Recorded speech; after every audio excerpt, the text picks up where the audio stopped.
Good morning, everybody.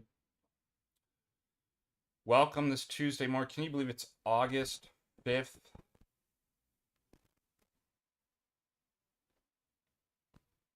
July flew by. The whole summer's flying by.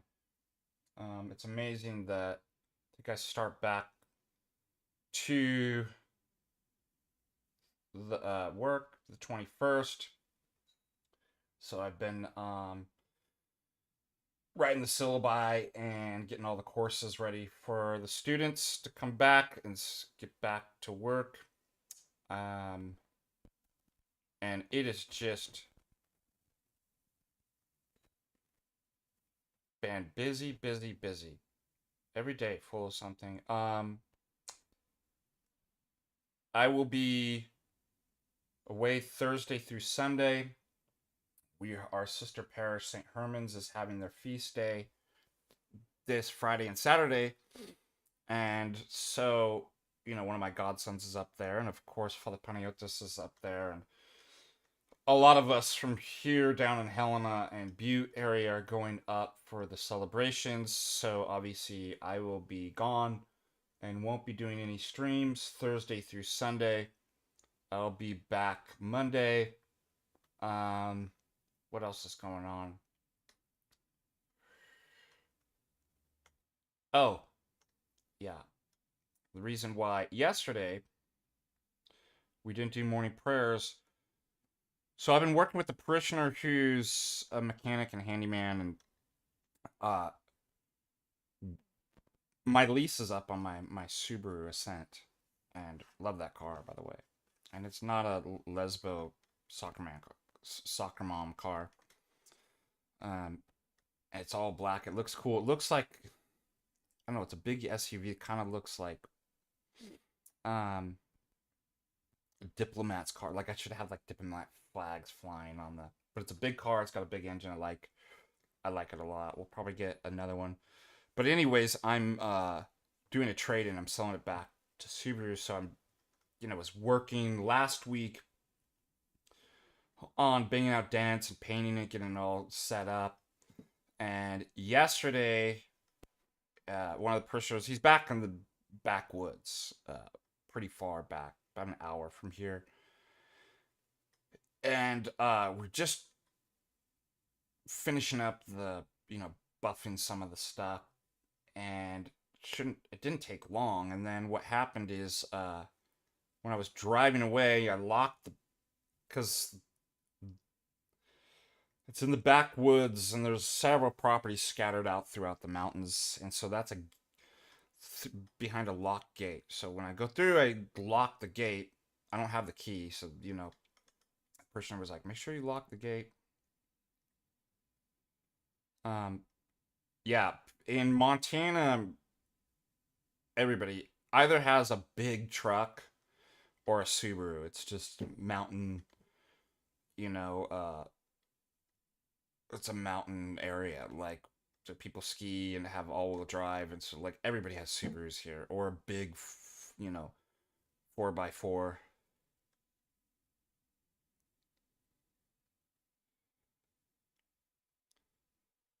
Yeah, I think you can beat it. If you get the Ascent, there's no way it looks like you would never see a soccer mom or lesbo drive an Ascent. Like it just does not look like a car. So, but that's a newer kind of model.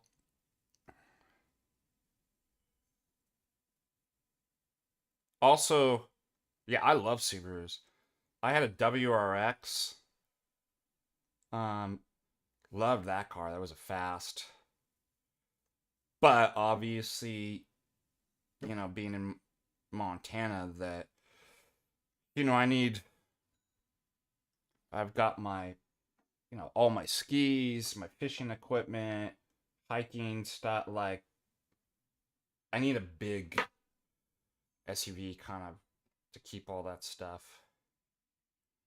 Uh,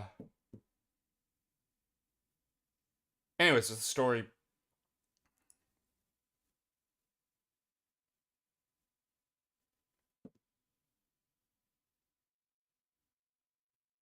Jeeps are cool too. Really like Jeeps.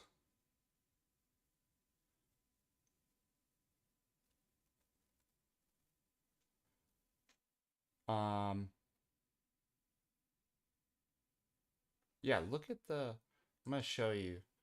Tell me, you'll once you see what a black Subaru Ascent, you realize there's no way in your mind you could associate this with a lesbo soccer mom car.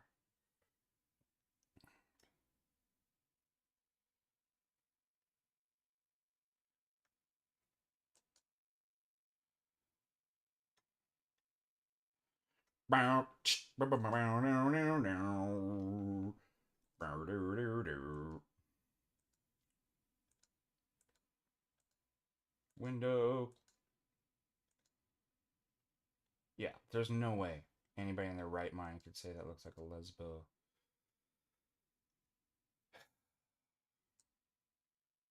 It's just too Chad, man.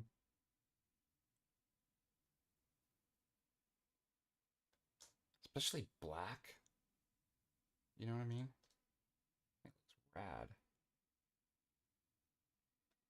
It's big.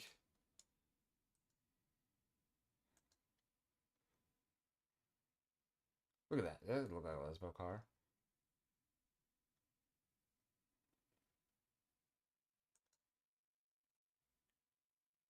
All right, back to my story.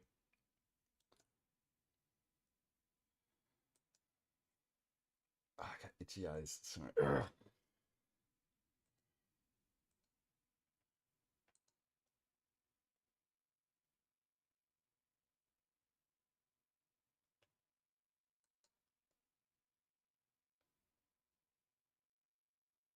They have the highest resale value, so they depreciate the least. I think they still hold that title. I mean, I'll have to check, but um, which is great if you want to sell back. It's not great if you want to buy one. Um, extremely reliable, safe. Yeah, I like BMWs too.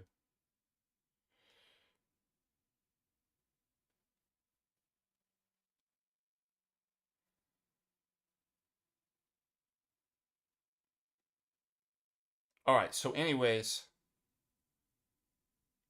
wouldn't you know? So there's a dirt road, like long dirt roads through about the mountains. Lock the door, like the gate behind me, so I can't get back. Now the good thing, it's really a story about blessings. Right when I was getting to the paved road, I noticed it just happened on my computer screen. I had the tire pressure gauge thing, so I could see the tire pressure on the. And all of a sudden, I see it's like 14 psi, and it's dropping. I'm like, what is going on the right tire? So I get out of the car and I look, and I'm like, maybe it's just this computer system because it looks fine. So I'm kind of going, and it's going down 10, 8, 9, and I'm like, oh man, 4. And I'm like, I'm not driving back to Helena. I'm like, I should go back to my parishioners. We were working on the Subaru, see if we can patch this thing. And then it's down to 0. And I'm like, I can't drive. Like, pulled over. And there's nowhere to pull over. I'm in the middle of this dirt road. And sure enough, it's totally flat. And I'm like, I went over a sharp rock and punctured the tire. I'm back in the middle of the backwoods. And I've got to change and the flat and put the spare on. Luckily, I had reception, but I'm calling my parishioner and he's not picking up. And I'm changing the flat, and then I guess a person who had property walked down to the road and was trying to help me to get me out of the road because people could drive by, hit me or something like that on the dirt road. And he knows the parishioner, of course. Everybody knows parishioner because he works on Subarus. He's got like 40 or 60 Subarus on his property. Has a chapel, Orthodox chapel, and it's awesome. but I can't get a hold of him. He was like, well, I think I got a key to the gate. He can't find the gate. He can't get a hold of. And I'm like, you know what? So after spending like an hour, looking for this key and getting all this, I'm like, I'm just driving to the gate. I'm just going to wait. There's got to be a neighbor. Somebody will come by at some point and open the gate. Now, the reason why I didn't want to drive back with the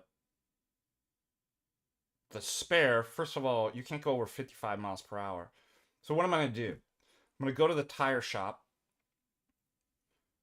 and they're not going to have any used tires, and they're not going to they'll never do this. They're not going to replace one tire. They're going to say, because I've had this for 3 years, the tread's worn down, and they're going to be like, we need all new tires. I'm going to pay $1,200 probably to get all new tires just to turn it back. I'm not even going to use them, just to sell it back. And I'm like, I don't want to do that. So that's why I was like, if I can patch this thing, I'll be good. So the Lord blessed. What happened is I'm driving up to the gate, and one of his neighbors is behind me, opens the gate for me. I go back, find my parishioner that we're working on the Subaru with, and I tell him the story. So we patch it, and he says, I'm worried about that. Remember, I've got to drive 3 hours and 20 minutes on Thursday. We've got the next weekend, we're going to Missoula. I have a lot of driving to do, and none of us feel comfortable driving with. That thing's going to blow out. So now I'm back where I was started. I'm like, I'm going to buy new expensive tires.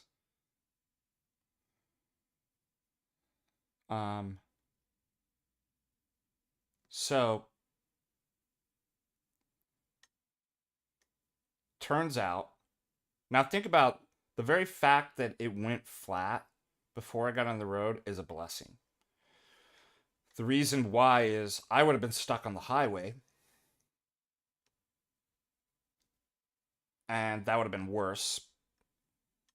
Or it could have blown out when I was out, driving to Kalispell, which is even worse, because those areas have no reception whatsoever. And if it blows out when you're driving that fast, that's how people flip their cars and die. So I'm like, okay, well, this is a blessing. Good that I caught it now. I'm at where I can fix it, but now I'm back where it's like, this is not going to last. Then one of my parishioners says, that I work with the Subaru, says, and by the way, forgive me if he calls, I need to pick that up, so just let you know.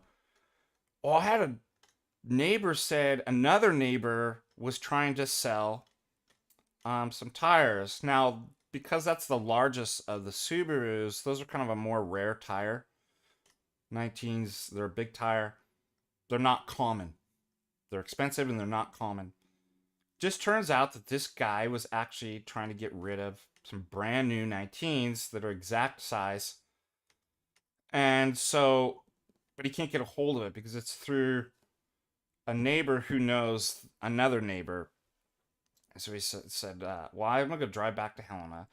Let me know if you get a hold of that. So I got a call last night that I got a hold of the guy finally through, the neighbor who knows the neighbor.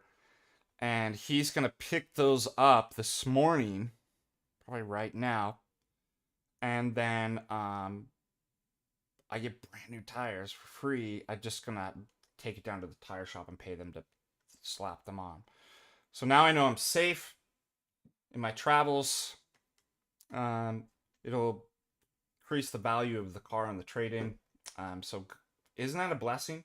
What seems to be a minor inconvenience actually be life-saving, actually turns out a blessing. It was just a spiritual lesson for me and everybody that, be open, that sometimes, think things are so bad. Like, obviously, you can't see the future. You don't know all the things that God allows everything to happen, and works it all out for the good. So how many times have you thought something was really bad ends up turning out to be something really good? So That's my message. So if I get a call from him, please forgive me, I have to take that. Okay, let's see. Other questions.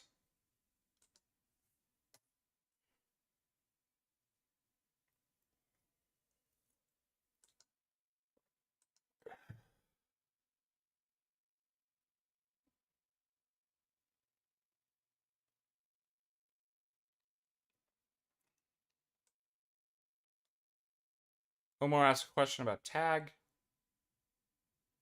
We talked about last night in the class. This is really interesting.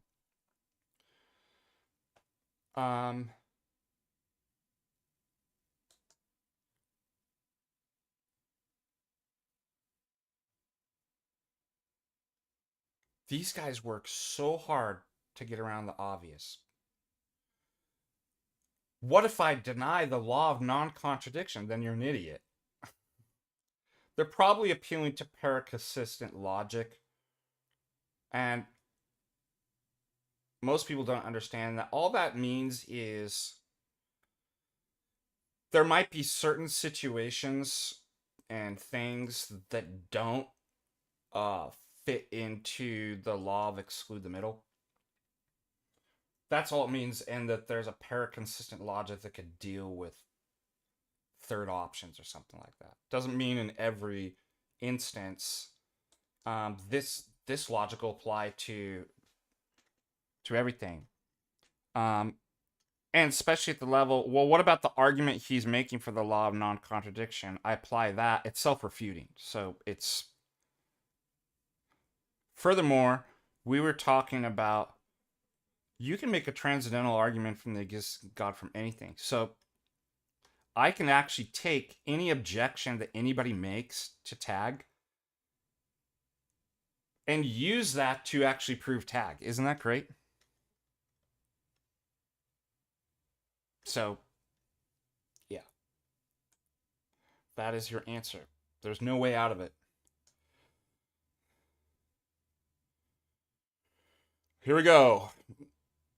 A $10 super chat from, what's your name? Isa. We address this a lot, but I'll say it again. It comes up. I was wondering if you suggest an OCA church or a real court church. Let me repeat.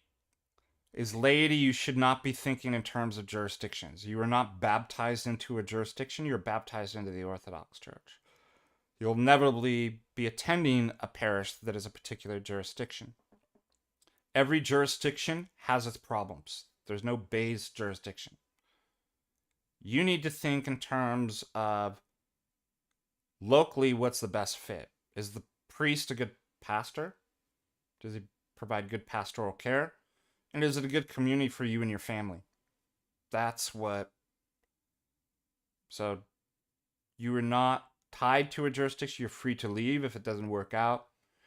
Now, you do want to commit to that parish, so you're not just a consumer hopping around parishes once you do, but you're not you're not shackled to, wedded to a jurisdiction.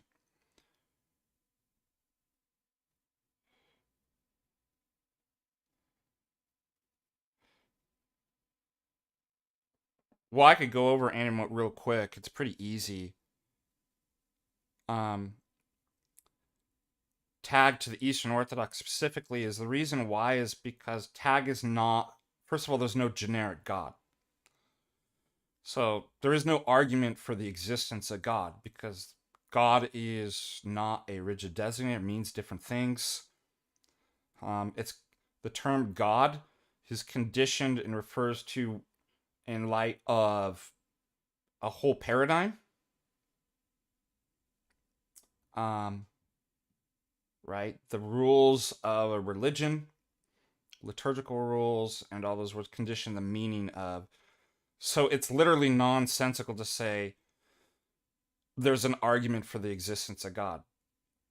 Okay, so what it is it's a paradigm analysis. Now, this is really easy. It's either autonomous epistemology or it's theonomous. That's the true dichotomy. theonomous autonomy is revelatory theism. Autonomous epistemology is what the mind can know apart by the natural light of reason, apart from divine revelation. Okay? Now, because autonomous epistemology admits that it's possible God may not exist, i.e., it's possible that accidentalism may be true, accidentalism is defeated for knowledge, so the opposite must be the necessary condition in an intentional world, personal God. So autonomous epistemology is self-refuting because it says that it's possible that the necessary condition, which is not possible, it's necessary, is possible and not necessary. It's contradictory. So it's self-refuting.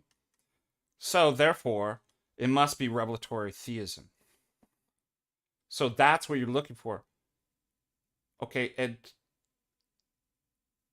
you got to the point where you realize there must be a God that stands behind the universe, who's personal, right? Who's in a position to know, but not only in a position to know, a position to reveal. Next question, has God revealed himself? And if so, where?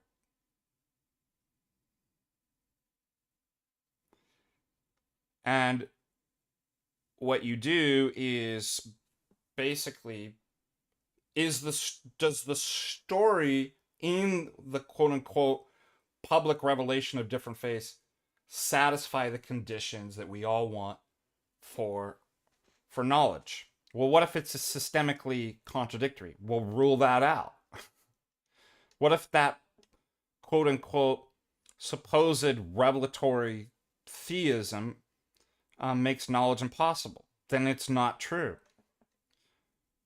What if it can't account for, it's just, right? It has a story about, gods that aren't in a position to, then it's not true. What if it doesn't match history? It's not true. So the only thing that matches all that, it's coherent, it gives an explanation, a consistent explanation of how all the things in the world work. It's objectively, historically verifiable. There it is in history. There is this church, right, that says this is God. It's Trinitarian because anything that's not Trinitarian is also a defeater for knowledge. Then it's the only competitor is Orthodoxy. But what's really interesting too is I don't even have to make an argument, an indubitable apodictic argument, right? Because people want the strongest kind of argument given. That it's like, you eliminate every possible objection that I could. I don't even need that. That's absurd I can do it. I just did. But by even epistemic standards, nobody operates that way. That's the kind of Cartesian, strong theory of knowledge that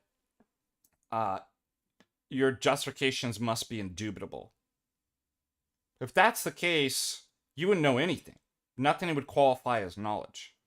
Well, how do I know that the gas station is actually, what if it's this? Or what if there's a possible world in which, think about objection. You can make up any objection about any mundane thing that you say that you actually know in the world. That wouldn't count. Because there's no way that you could eliminate every possibility and every possible objection that you could raise. Yet we intuitively know, or are sure that, I do know that the gas station's there. That's why most everybody has abandoned that theory and holds to a weak theory of knowledge, meaning that the justifications and reasons are simply not indubitable, but sufficient. Is it good enough? Yes, I have good enough reasons to believe that's really a gas station next door. So the question is, I don't even need to eliminate every possible religion. Do I have good enough reasons to believe that orthodoxy is true? Absolutely. And because orthodoxy uniquely claims right, to be the necessary condition and eliminate other possibilities, then the rest of them are false. And the rest of them, I can look into the details and be like, they don't even come close to providing good reasons for it. So I can provide an indubitable, and I have, but that's not even required. They're holding you to a standard that they don't hold themselves to, the highest standard that they don't apply to anything in life. And that should be pointed out, that they're disingenuous. It's like atheists, right, when it comes to the historical evidence of the resurrection. Their standards are so stringent and so, high that there's no way that they would ever apply those to anything in life, any history or anything like that. So these people just should be pointing that out. I'd be like, you're not a serious person.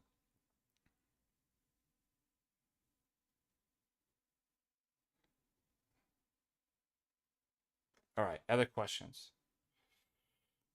Thinking more of that sums up. Done countless video. I can't.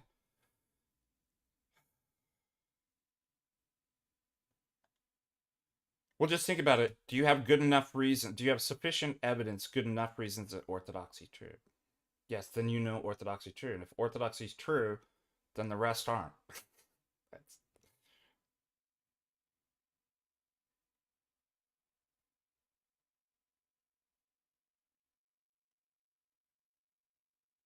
All right, let me look and see if we have any more super chat questions.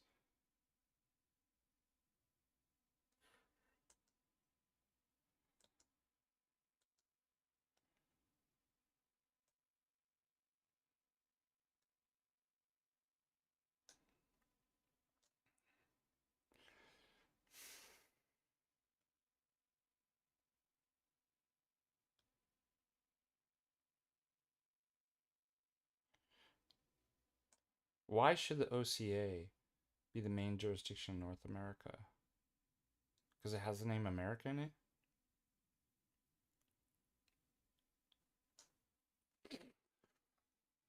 Um,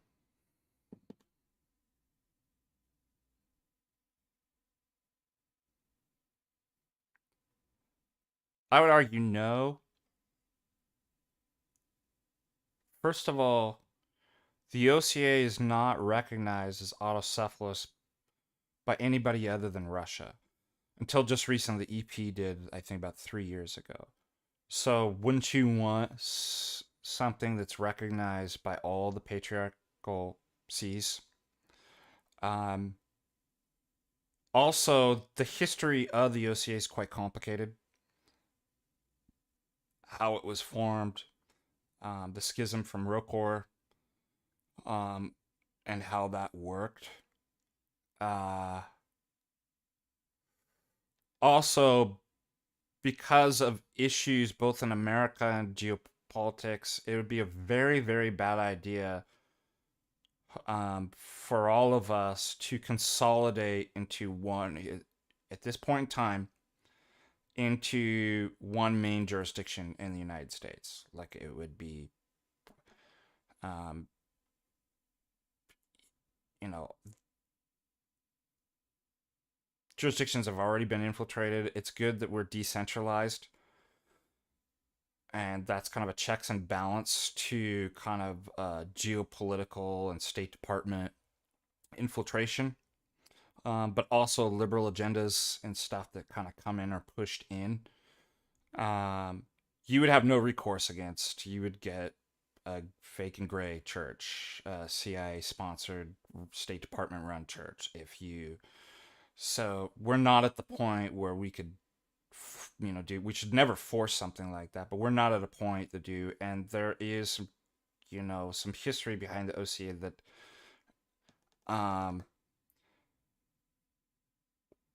would give you pause and concern to be like, should this be the main jurisdiction of the? And furthermore, it's not you recognized as autocephalous by.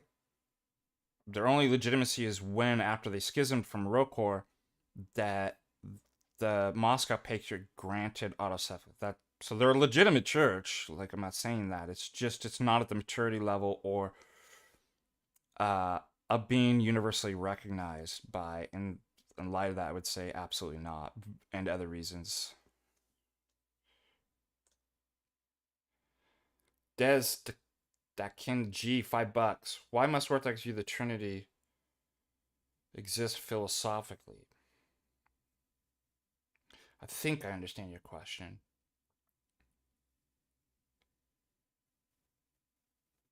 So I'll try to answer it.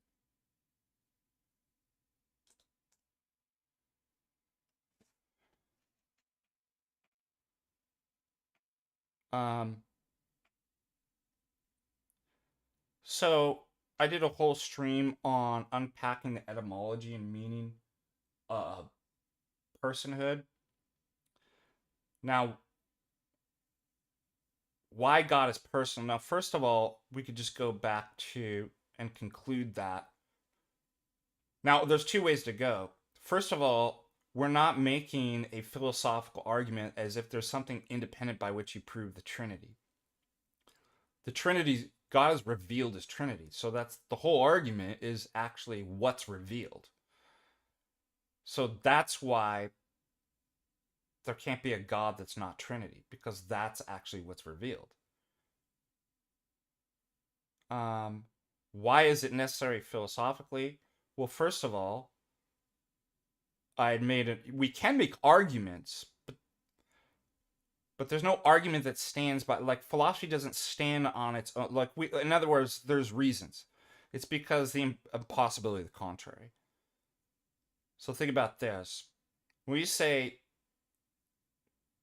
well, not only is there need to be a God that stands behind the universe, but is who's in a position to reveal and reveals. Persons reveal, objects don't, right? Essences and emanations,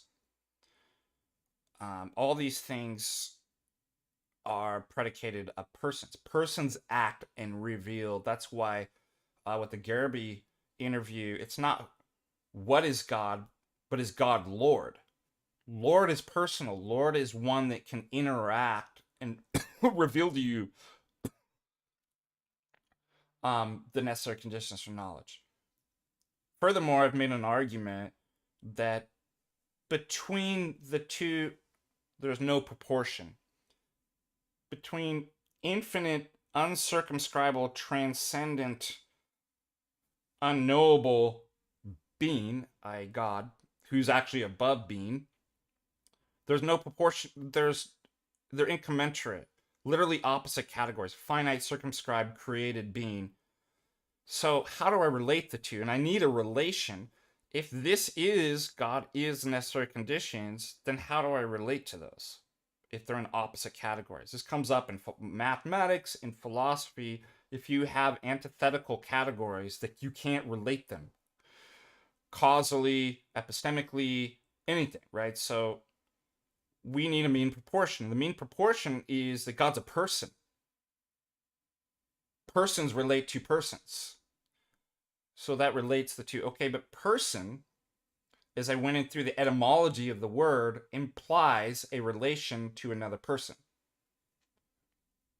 Okay, so that means God, who is eternal, relates. He's a person, right? He doesn't just take on that name at some point when he creates us persons. He's eternally personal. He needs to be in order for us to relate to him. So he must relate eternally to another person. But that's a dyad. Monad explains how things are one. And if they're one, if A and B are one and identical, then they're not different. See? Dyad is difference. One is not two, and two is not one. So they're in antithetical categories. So we want to say that, well, God must necessarily relate to another person. But I have no principle to relate them both being God. Why? Because one is set in contrast to dyad and multiplicity, two. Because One is not two, literally defined as one is not multiple or difference, and two is different. If it was the same, it would be one. Do you see? So we have another dialectical tension. So St. Gregor the theologian says the only principle that transcends that is the triad. The triad is neither one monad nor dyad, but it embraces, right? So the principle is not Greek ontologism of the monad, it's triad.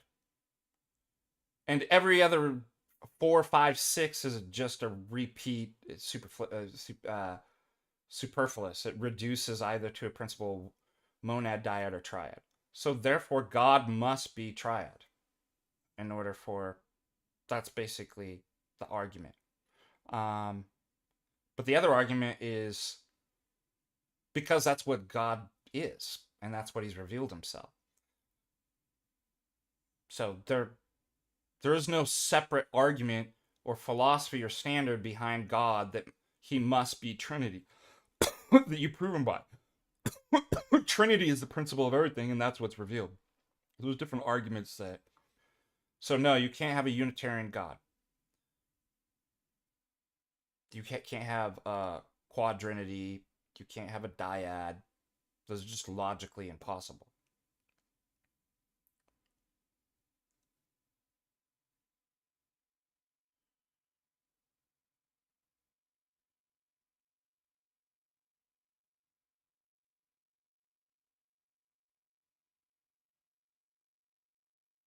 Yeah, the EP like 2 or 3 years ago recognized the OCA, and that's actually concerning. I'm not going to get into the details,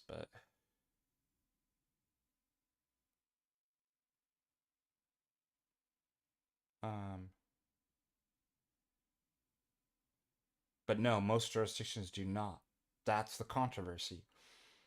It was only Moscow and the EP recognized. Now they recognize them as a legitimate church, like they're not a schismatic, but they don't recognize their autocephalcy.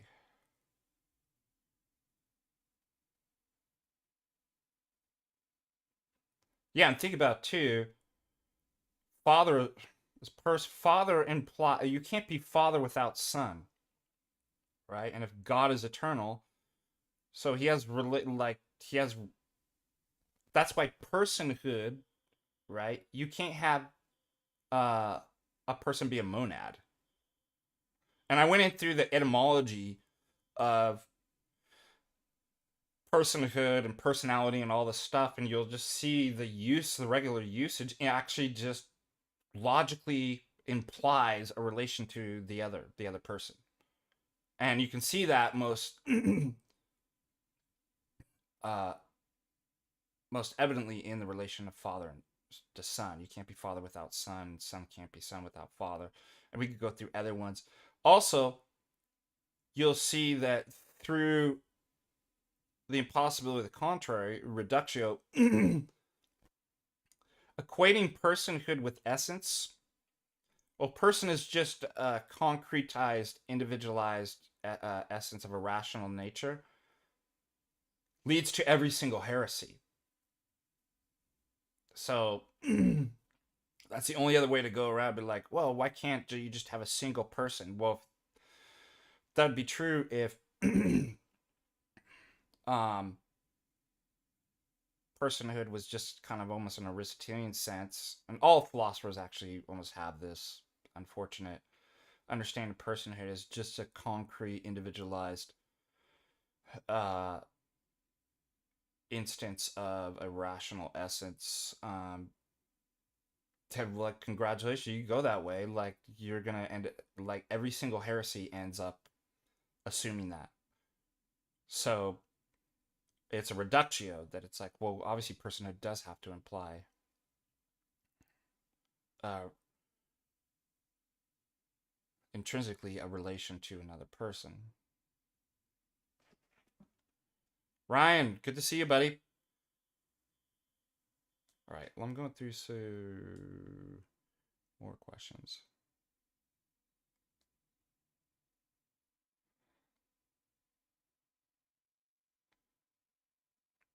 Get some coffee going here.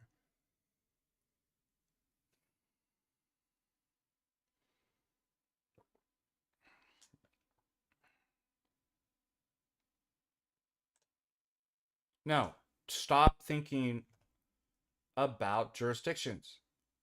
If it's a canonical, OC is canonical, Goark's canonical, Rokor's canonical, you don't have to worry about it. Find a good parish. It doesn't matter what jurisdiction is. It's if you have a good pastor, a good priest that does good pastoral care, and there's a good community there. I don't know why people get so caught up on jurisdictions. You should attend, again, a good parish. Get out of your mind. Like, we're going to have to do like a re-education camp to get these weird jurisdictionalisms out of your mind. Not healthy. Pano, good to see you. Yeah, and think about community too, right? Like, our image is triadic. So, when it says know thyself, to know thyself is to find God. When we start to look in, I'm not an island. I'm actually, my very image and being and personhood is constituted in terms of a relation to the other, a community. Think about even clues of this in your biology. Is triadic. A man leaves his mother and father, joins with his wife, right? And produces a third, a child. There's a community right there that's triadic. So all of the world should be like, what's the argument for the truth? Like, the entire world is the argument for. The world doesn't make sense in a monad or and this is why philosophy has never been successful. It's stuck in the dialectical tension between the monad and the dyad. It cannot resolve the one and the many. And it's, it can say some good things and stuff like that, but it does not provide a whole understanding of the world, man, and God, because its presuppositions are anti-Trinitarian, right? They're the categories of the opposites, the dialectical, the antinomies, right?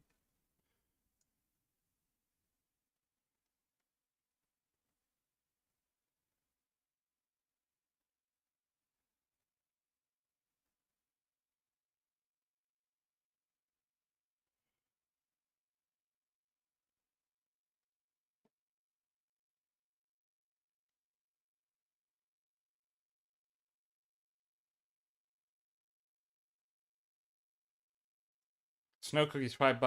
For virtue to be objective and knowable, does it not have to be grounded in a person? Yeah. Objects don't have. Essences and objects don't have virtue. People do. Also,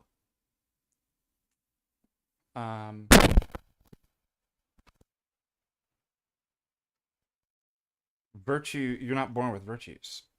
So an essence can't have virtue. Virtues have to be acquired, but only to acquire requires an act of the will. A person using will to do something. Justin Henley, $10. Wow. Father Deacon, do you have any advice for Orthodox who like to, even as jokes, say they'd like to live in a white country? I'm not very active on social media. Is a good way to ask Father Turbo. Yeah, maybe Father Turbo would be a good person to ask about, because he has kind of a nuanced kind of view of all of that, and kind of transcended, those kind of dialectical tensions too. So yeah, I would say reach out to him. Um, I try to stay away from topics like that online too, because I feel like I get somebody could clip or misinterpret. I'm just paranoid of like even touching that stuff for obviously like get deplatformed. Contemporary compendium. So, anyways, what I'm saying, that's something best to ask your priest or somebody like Father Turbo in person. Have a personal conversation. Um, that's not public. That couldn't be used against them, because there's enemies that will use and twist anything you say against you, and that issue is very heated kind of issue that is could I mean anything you say around that could be used against you. Contemporary compendium, $10. That's the one thing keeping me from moving with Orthodox. I'm used to be antisocial. By the way, if that's not the word that you want, um, I know what you're saying.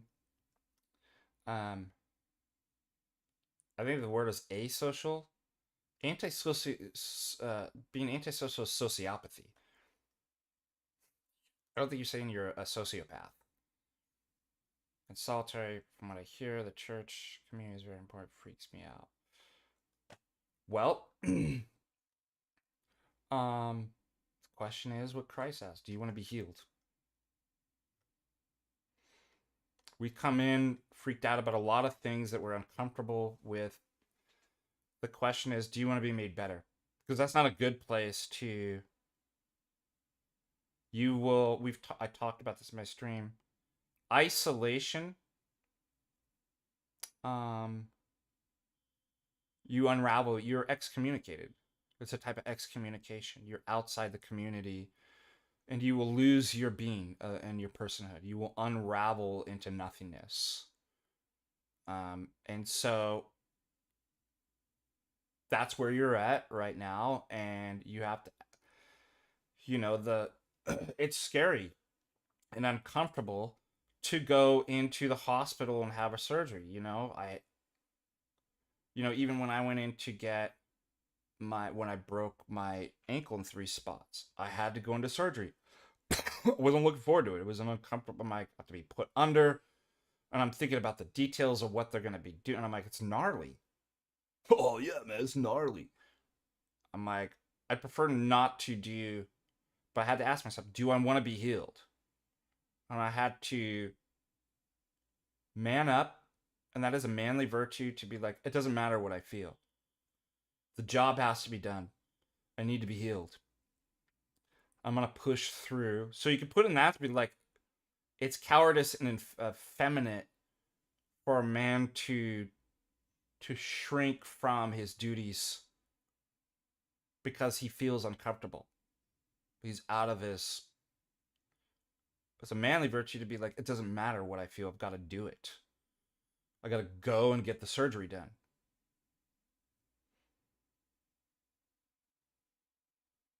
It's uncomfortable for me in the on a dirt road out in the middle of backwoods to get on my back and put the spare tire on and do everything I had to do yesterday. It has to be done. It doesn't matter if I'm uncomfortable.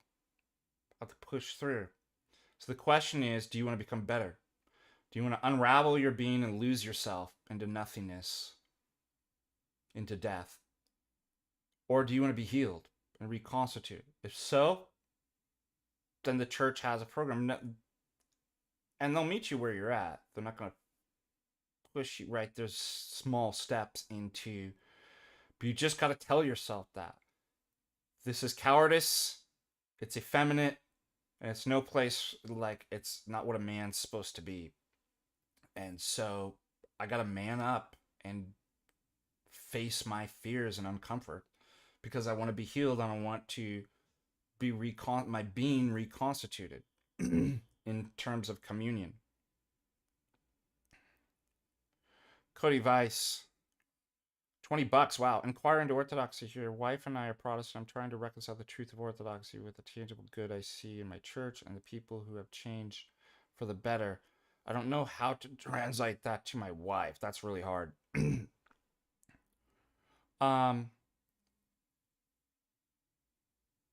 Don't do it forcefully.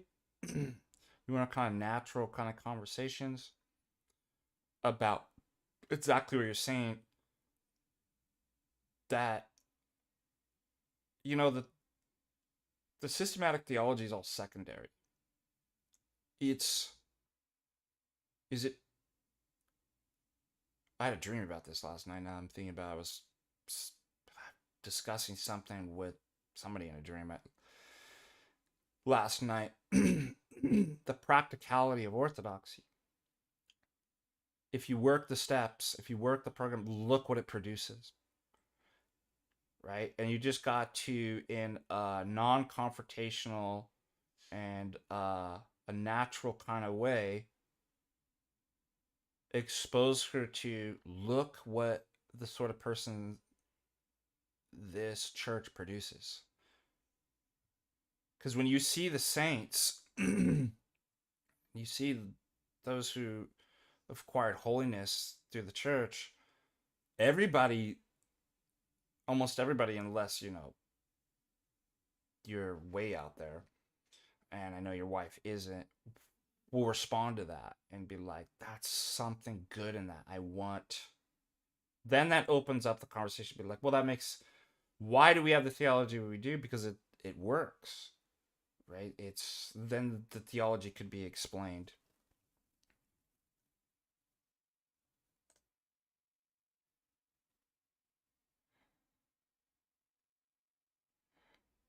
And if you're scared of something, by the way, what's the best way to get over that? Exposure. You have to do it all at once, but you don't get better by retreating. You have to go into the uncomfortable zones and expose yourself and be like, oh, it's not. Each time it's like, well, it wasn't that bad. Wasn't that bad, right? Even if it was uncomfortable, there's things you're like, it wasn't as bad as I thought. You have to realize the devil's trying to get you exactly where he wants you, in isolation. And he gets you that by getting you to think about how bad it is. But it's not, it's unreal. It's not that bad.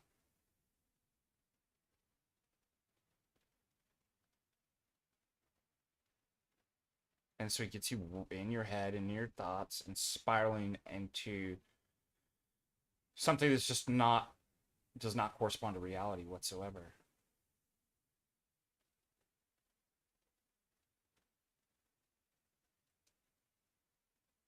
Also, it's important, this is a common thing between the spouse and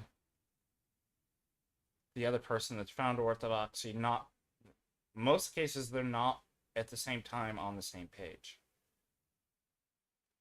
That's why it's good to talk to the priest about that, because, well, you're going to be your priest, and they have experience with how that works. You can't force it on. Like, you can't force. Also, just becoming Orthodox. I was talking to Scott, who left the big megachurch. He was the pastor of Zootown Church, and his wife was not on board with what he did. Didn't want anything to do with orthodoxy. What did Scott do? He just continued to put one foot in front of another, and it began to change his wife. His wife now will attend liturgy, wanted to go to Pascha, and like, so you just acquire the Holy Spirit, just be Orthodox.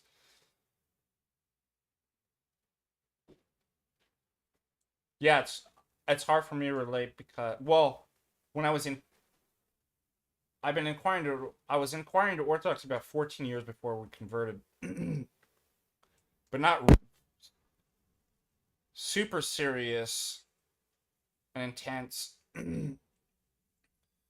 until right when we got back from Ireland. We got back from Ireland December 2011, and then I really started studying it and returning back to studying it. Went to start going to liturgies and stuff like that, and my wife was not on board until I had a mystical experience at the liturgy one day, and I came back, and like, without me even saying, it literally transformed her.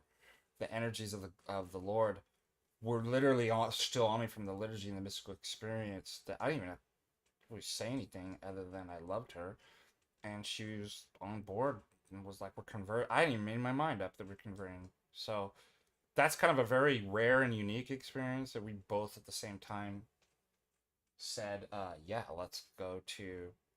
But I had lots of friends watching, their spouses not be on board and the conflicts that caused.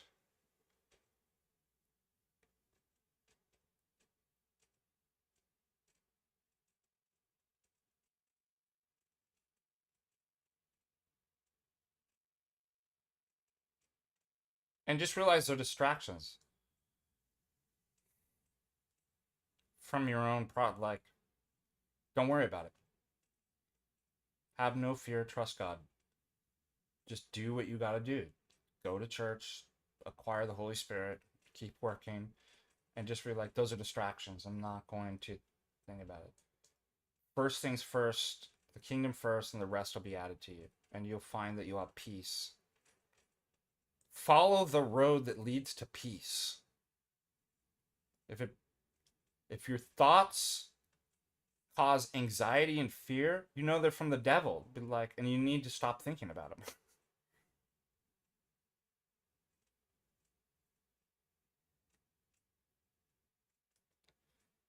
Well, we don't all believe in Jesus. That's the problem. That's what Christ says. Who do you say that I am? Do the Mormons ask her, do you think the Mormons believe in the same Jesus as do you think that Jesus is like, well, you can pick out 80% of the attributes and be 20% wrong and heretical about who I am and still be worshiping me? Christ says, if you love me, you'll follow my commandments. Well, Christ, how about 80%? I mean, how do you even group that, like, we all believe in, that they have 70% in common, 80%? It's just a ridiculous idea. Um, Also,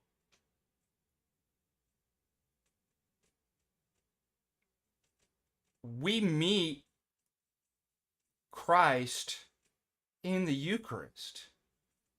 He's in the liturgy. So that means if you're outside of that, you just have some abstract belief. Well, I just read about this and I have a couple properties that, and I guess I believe that. So Jesus is just a proposition in your head in Protestantism.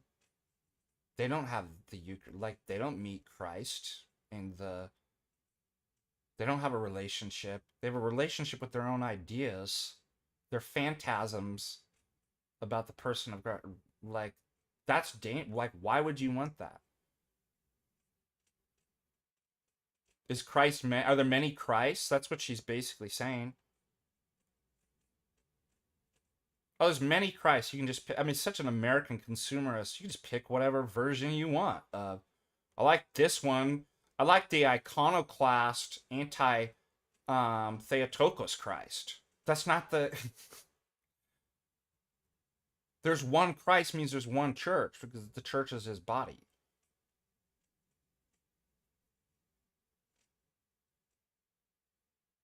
So, you got to handle that with care. In some sense, these ideas need to be mocked, but you need to be really careful when it comes to family members or spouse because that could turn them off. But, like, it is a ridiculous idea. So it's just an intellectual proposition. It's an historian, right? It's perennialist. It destroys the possibility of you saying, well, these groups and sects of Christians believe in the true Jesus, but the Mormons and Jehovah's Witnesses, like, you're not going to have an argument to say that. That's not just arbitrary. Well, there was another point I was going to make about.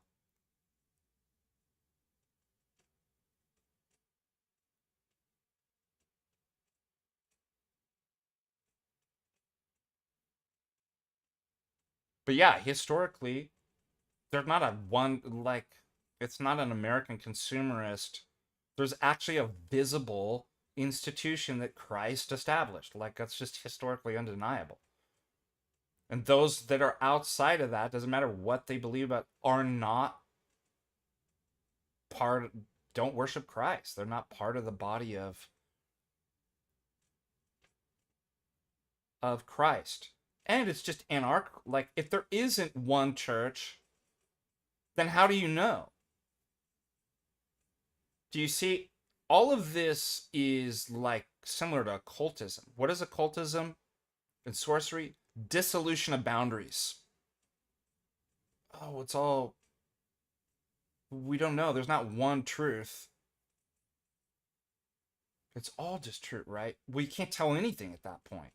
All that's why none of the early Christians believe this idea. It's a thoroughly modern, and if they did, I mean, if there was ancient, it's occultic. It's this weird pantheistic gnostic occultic dissolutions of boundaries. Like, it's like that has no place in Christianity whatsoever.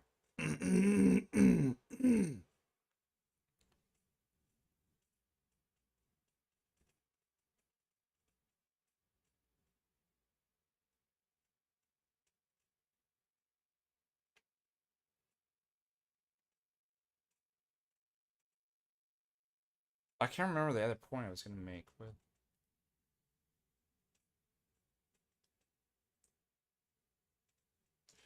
I mean, yeah, if you just put it like, do you really think God was going to be like, you know what I'm going to do? I'm going to give these teachings. I mean, how does she think we know what Jesus is and who he is? Oh, the Bible. Okay. Um, well, how do we know which books are supposed to be in there?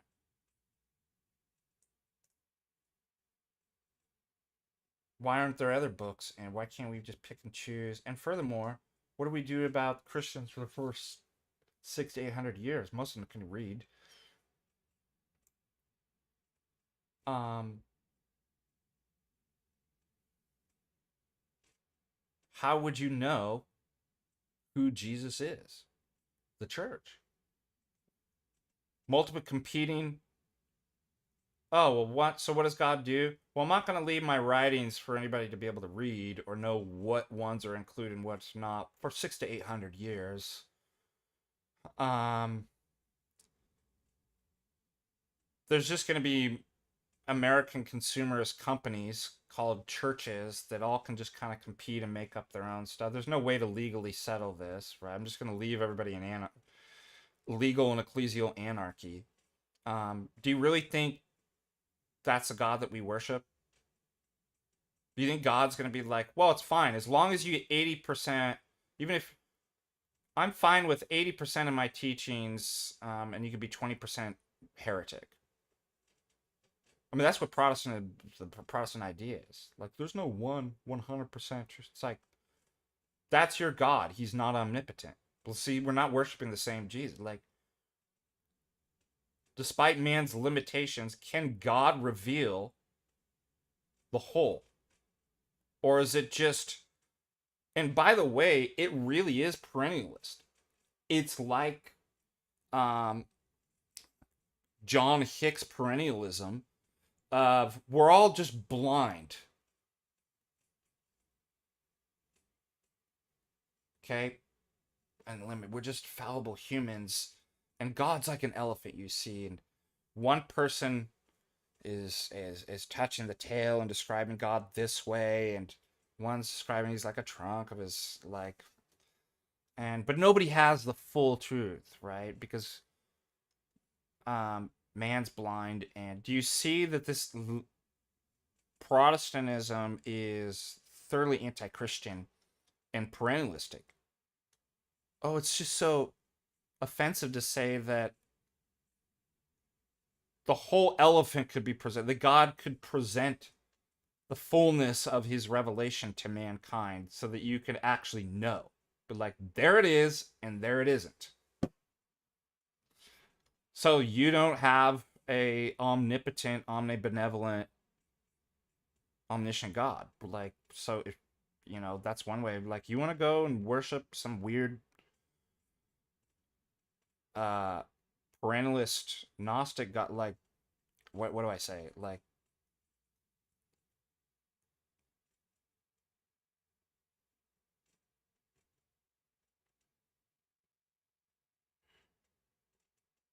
hold on, more.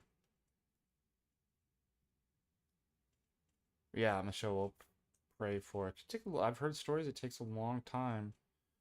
I mean, look at, but who knows? Your husband could become a saint. Look at the story of Saint Augustine and his mother, Monica, Saint Monica. How long she prayed for him, and his son became one of the greatest saints of our church. Like, so, what is impossible with men is possible with God.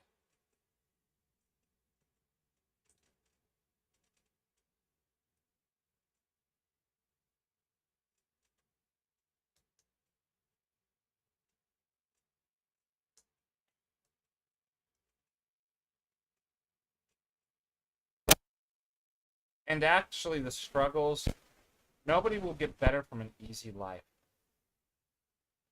Take up your cross and follow me, Christ says. There is no resurrection without the cross and without the struggles. And not only is that true of Christ, but for your own personal resurrection too. So don't run from your cross. Like, embrace the struggle. That's what I was saying. Even these stupid things that are annoyances, and I'm like, I must see good in this. I must take what's not supposed to be in the world and see God's providence, that he can make all things good for those who trust in him. And I can be a co-worker with that. I can be open to, so embrace the struggle. The harder the struggle, the farther you're going to advance. And I always tell myself I do that. I'm like, quit being a baby. This is what I give myself a pep talk. Quit being a baby and complaining and being like, I don't like this. Be like, man up and do it. Like, of course nobody likes it. Just do it. That's what I tell myself. Quit complaining.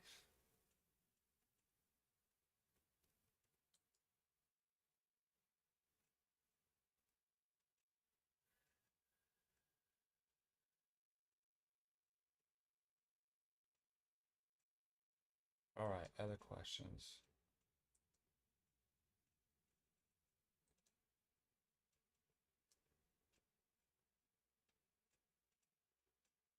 Here's an interesting question. Let's see what Ubi responded.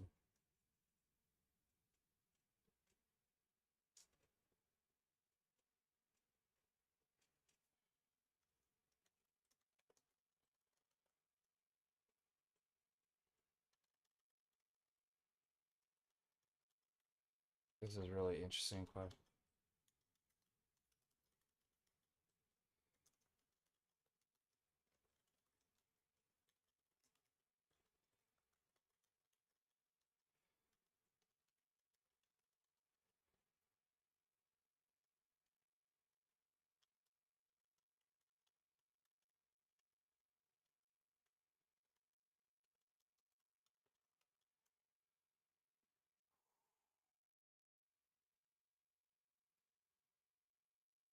Seems to me the role of the incarnation of Christ was to bring about the possibility of theosis to all mankind. However, because of what we see from Moses seeming incorruption at the hour of his death and Elijah's bones resurrecting someone, I think I'm off. Can you speak to this a bit? What's the role of incarnation of theosis? Absolutely, the incarnation is necessary for theosis.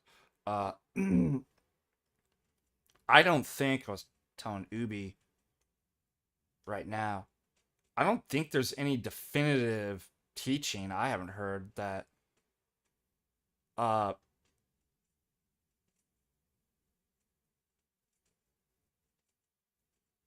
that the incorruption and Elijah's bones is theosis, that they reach theosis. Um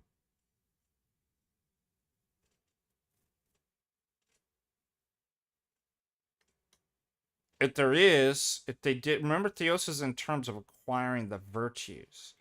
Keep in mind too, so I might be able to say that, but what I would say is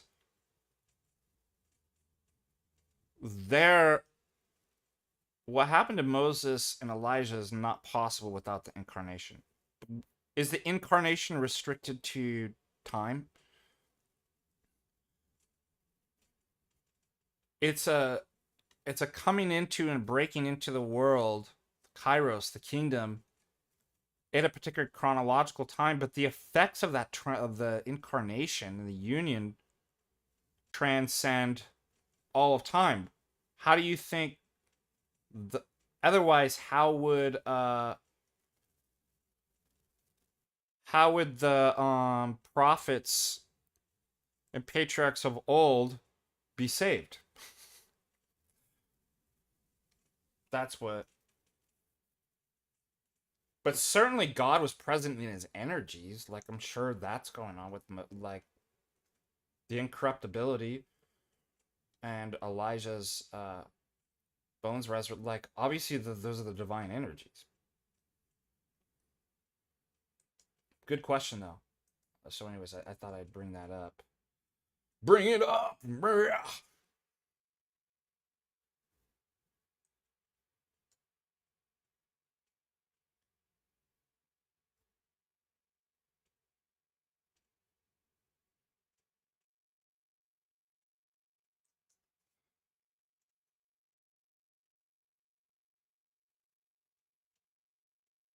Caleb Andrews, $20. Thank you. Protestant Choir was debating an atheist about 1 Kings 22 and about how since Ahab was allowed to be deceived.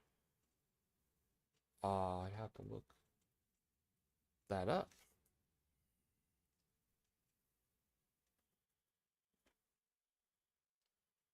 1 Kings 20. Oh, stretch. It feels good to stretch.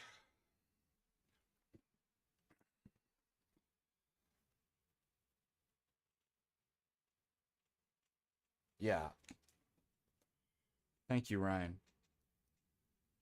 Ryan learned from me what not to do.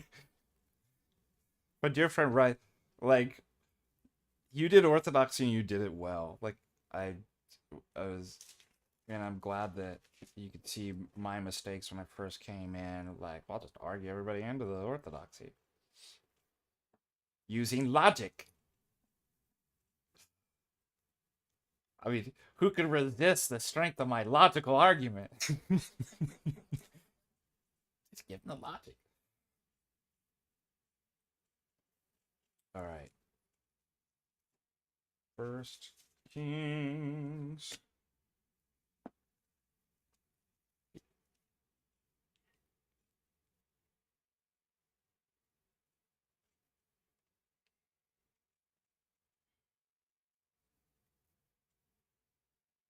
What is that in the Orthodox Bible? It's First Kingdoms.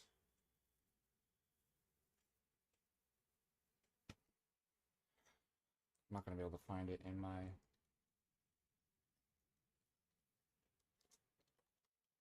What was it? First Kings.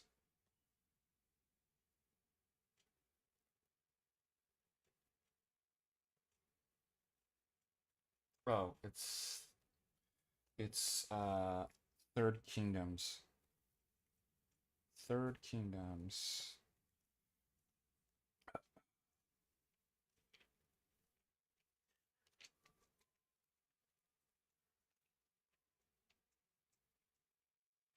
Bum bum bum bum bum bum bum bum bum bum.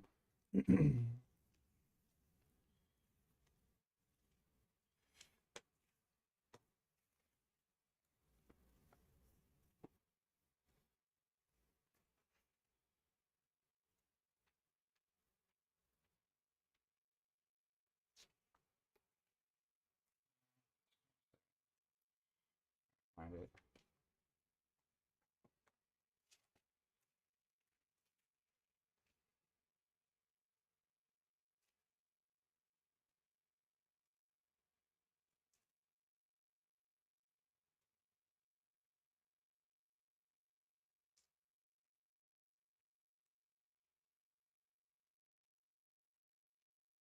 go. Third Kingdoms 122. Glasses on.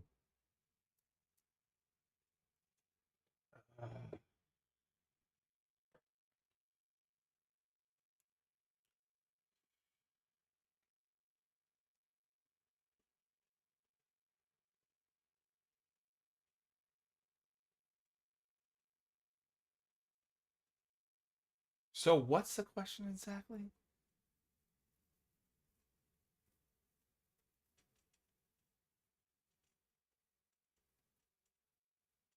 That it's problematic that God allows people to be deceived? I'm not getting. By the way, if men are not capable of being allowed to be deceived, there's no knowledge.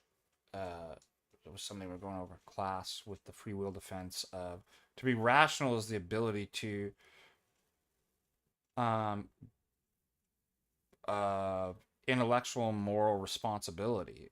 But that you can only be responsible if it's possible for you to err, to be deceived. So um I'm not seeing what the problem, like why, like, do we want God just to like zap us and be like, you have to get everything right all the time? Like,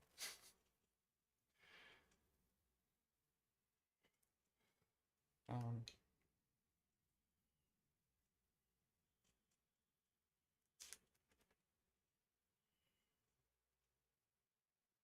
that's my understanding of.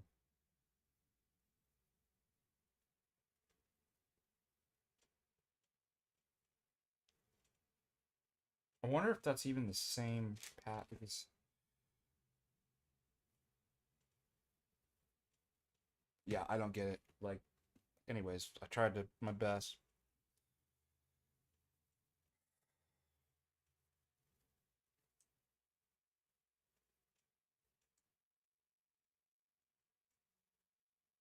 What do you mean? What sort do we have from Moses to be deceived?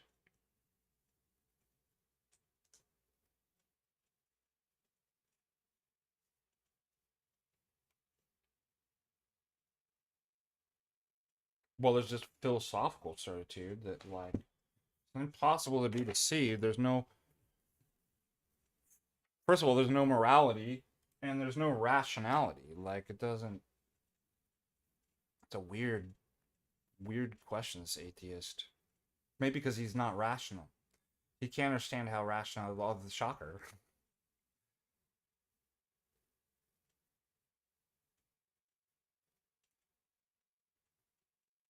And notice too this weird Cartesian and strong theory of knowledge. And do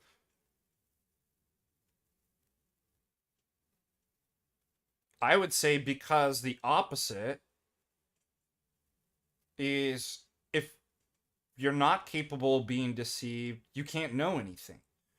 So I just turn it around on. I mean, think about all the things like I could be wrong about. How do I know I'm not deceived in this situation? Well, because I have sufficient evidence to say that I'm not. So as long as so he's got this weird Cartesian certitude. You have to eliminate every possibility in having to do with that doesn't exist. Nobody believes that. Nobody applies that standard to. So how do I know then? Well, do you have sufficient justification that what you believe is true? Yes. Okay. Is if it's true, you believe it, the belief condition, the truth condition, and you have sufficient, not indubitable, then you know it. Like, and again, flip it back on them. If you're not capable of being deceived, you can't know anything. There is no rationality.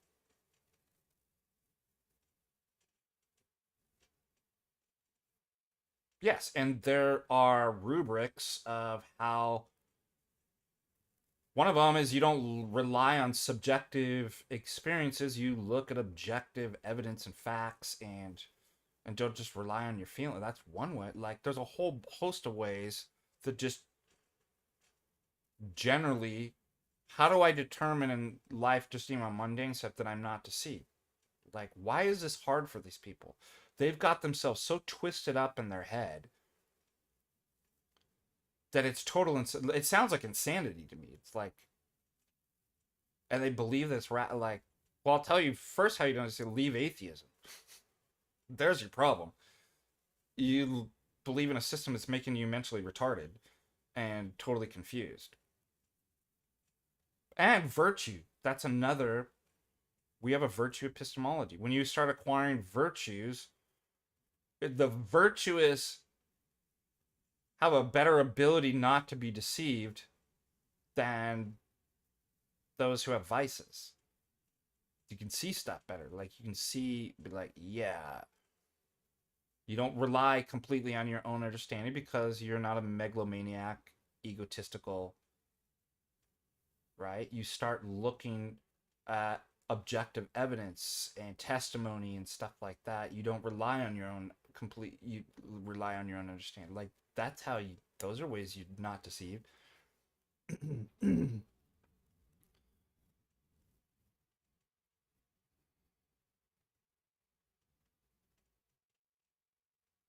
How do I answer my dad when he asks,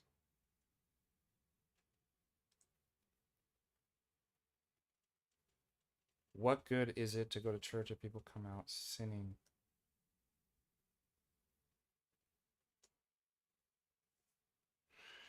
I don't know. Well, what good is it to go to the hospital if people occasionally come out sick, or rehab? Like, so stay addicted to drugs and die on the street? Like, it's crazy. Do people not get well?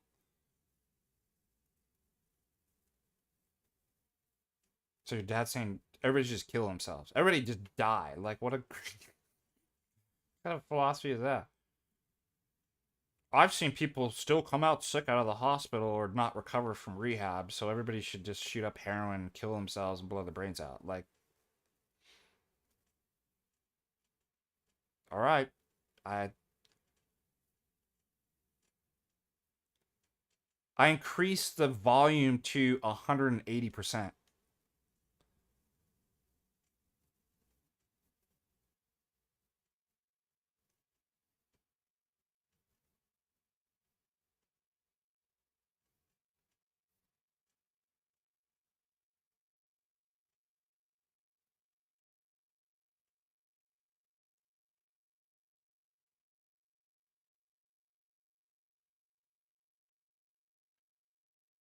I mean, I don't talk this way with my parents, but generally, I think it's maybe I actually do sometimes. Forgive me. I mock silly ideas. I'm just like, so we should all just become drug addicts and kill ourselves because occasionally people don't come out okay from rehabs in the hospital.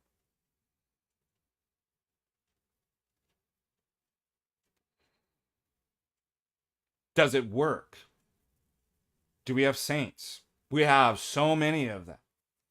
Do you want to become? Do you like it? You want to become like we have a program for that.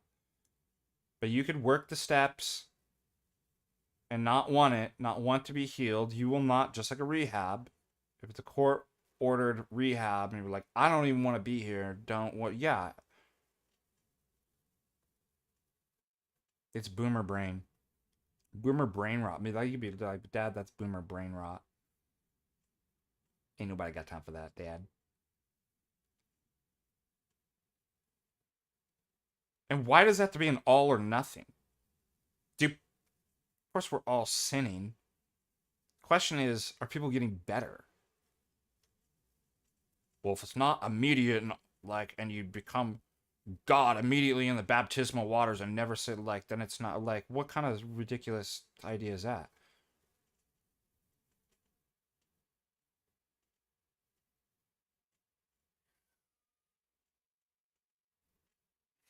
Oh, I missed something.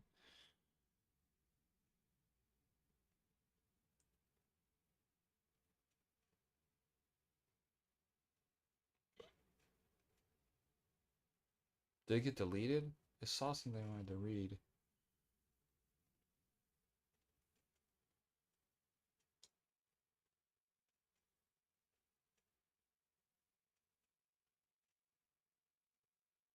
You want, I would avoid debate.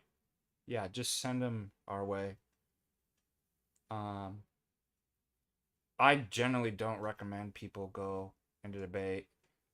And if you do, I have I have a kind of an idealized kind of version of what, if you really want to, you think that I have a general kind of prescription.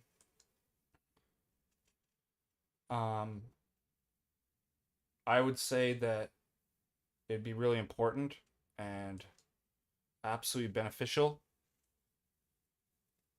to do something like a great books program where you study the classics, literature, philosophy, theology, music, history, science, as a foundation. There's a couple programs in the United States that have that. The great books, classical liberal arts, trivium, quadrivium is a good foundation. Because as we've seen, Ryan and I've talked about this too. Ryan's an educator as well. We live in a heavily left brain analytic autistic society. And people don't get arguments. They can rehearse them, they can regurgitate. They don't actually understand what's going on. This is why do you think people struggle with tags so much? Because they stopped reading literature. They stopped doing art and reading poetry. And Ryan had a really good point. You know, before the internet, not even talking about AI, but like the internet search engines, you had to look, if you're looking up for a question, it took hard work. You probably read a bunch of books that weren't, you'd have to pull out the books and, read through and be like, okay, this is not relevant, specifically relevant or something like that. But what it did is it provided kind of a whole, right? I can see how all these things in history and literature and poetry and philosophy and science, they're all, and theology are all connected. Why? Because I'm reading the great books. Like I'm seeing the world is not fragmented, it's a whole. All these things are connected. So if you just now have search engines and AI that you type in, just like your music has algorithms, it chooses it for you. Then you become more and more compartmentalized, and you start moving out of the right brain hemisphere, which is supposed to be the master, the holistic kind of, right, that puts all the parts together and sees how all these things are connected, and you move into the realm of autism and mechanism. It's right, and I'm specific on this formula here, and that's why people are not getting tagged. They're right brain deficient. They're turned into behaviorist autism machines through our. They don't get art. You can't get logic and arguments outside of the right brain, the whole of Western intellectual tradition of the great books. Like, I really do believe that. So you want to go into debate, you want to be a good debater, you need that as your foundation. Then go into grad school for philosophy, because you're going to need philosophy. Now you're going to narrow in. Now that you have a foundation, you're going to narrow in. And either get a master's or PhD, and then go to seminary. Go get an MDiv, because you're going to need to know the theology. Then go under a mentor, somebody that knows. And then you can practice in a kind of apprenticeship to learn debate. So if you want to do debate, dedicate, what is that? At least 4, 5, 6, 7, 8, 9 to 12 years. Not including that wouldn't even be including a PhD. Let's use just with the masters. I'd say set aside 9 to 12 years of your life, and those are the people I'd recommend for debate. I'd be like, once you do that, then we can come talk. Otherwise, just send it over to somebody who's already done it.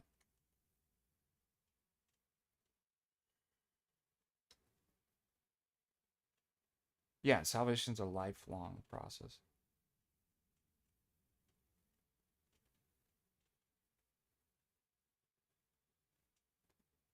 Why is anybody on Reddit?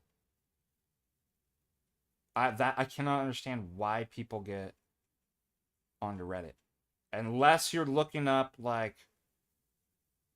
a question about, oh, like I said, my printer's not working. It sends you to a Reddit thread. Like nobody should be on. Just be like disgusting. I am disgusted the fact that you would even go there.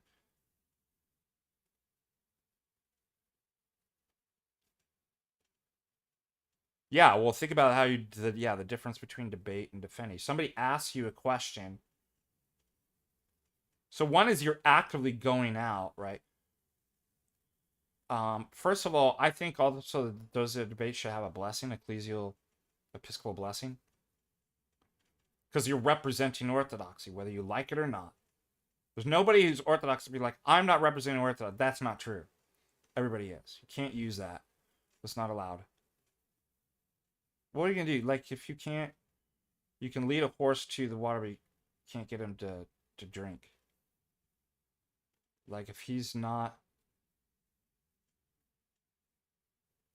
gonna,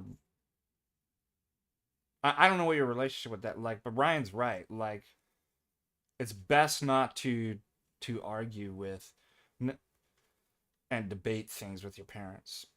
Now, there's a certain level you can defend stuff that they generally have a question. You could qualify and be like, look, um, I'm new.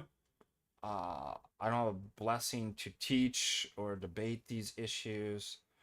Um, but everything I understand of orthodoxy and I've been taught this is, and you can defend the idea at some. But if it becomes confrontational, right? You're not there. That's the difference between a debate. You're attempting to crush your opponent's paradigm and make it look silly in public. Defending obviously is different, but like I'm defending my position.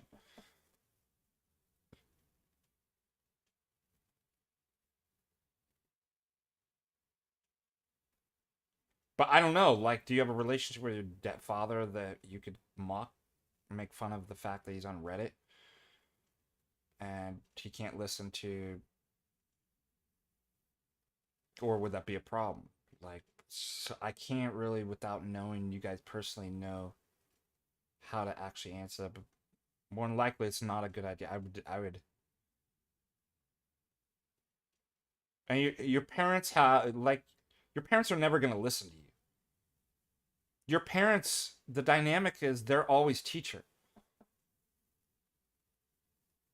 So you're not gonna correct your dad on. He's not gonna. You're the child. Like it's always gonna be like that. That's why Ryan and I were saying like, don't do it. Just, or you could try blackmail. That works really well.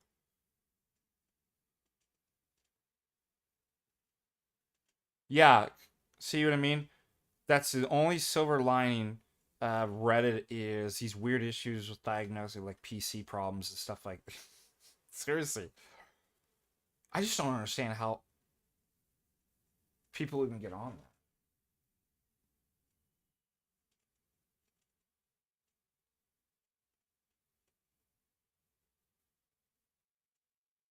I don't know. Does a parent-child relationship have to be?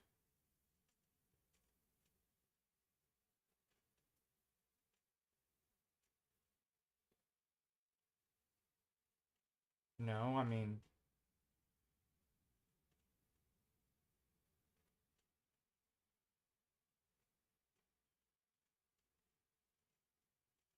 I think that like an ideal relationship would be like, yeah, I'm no longer I spent my time teaching. They're now on their own, and maybe I can learn something given where they like. So I don't think it has to be, but that bond and the dynamics is so strong. There's very few that probably could overcome that.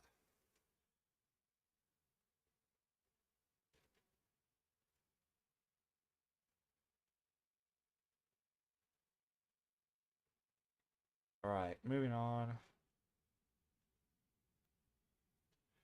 I gotta put my Mando strings on today. I've never strung a Mando. Can you believe that?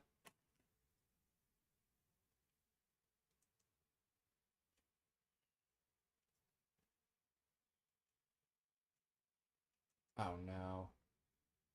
After I built my syllabus,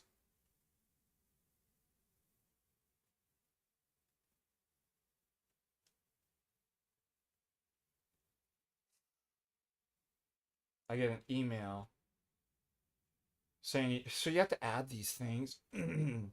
Academic accommodations, testing center, note-taking process, caption, screen reading. You have to add these things like right after I built it and sent it off to my boss. Like, of course I get. It's like, you know what it reminds me of? You bought these plane tickets to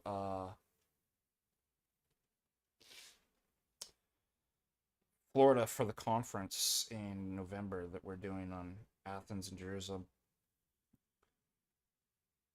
And of course, they won't let me use my voucher. So can't use that. Oh, why? Because I paid for one of the professors, my friend, to come out, and we had to switch his date. So I lost $260, right? And I'm like, okay, they wouldn't refund it to me. I think I got it within 24 or 48 hours too, to the switch. And I'm like, okay, what's not the worst case scenario? I got a $260 credit that I can use on my next flight.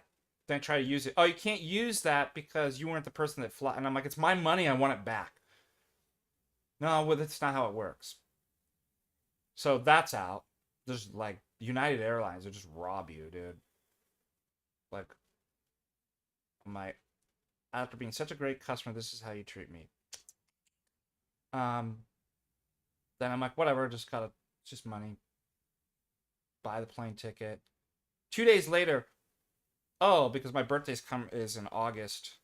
Uh, oh, use this coupon code to upgrade to economy. I'm like, sweet, can't do it. You have to purchase the ticket for like, you have to use that in purchasing the ticket, and you already purchased. And I'm like, it's just never right with United. Divided we stand. Divided. Is that what Dave? Is that what you said?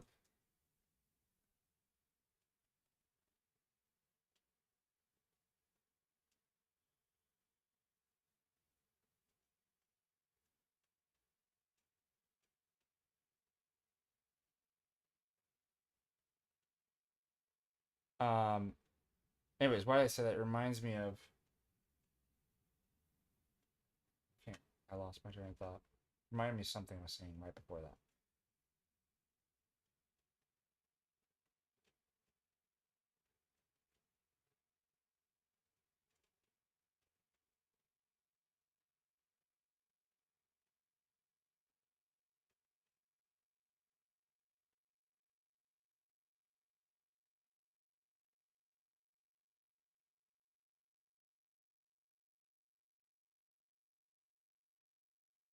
Yeah, that's a good way.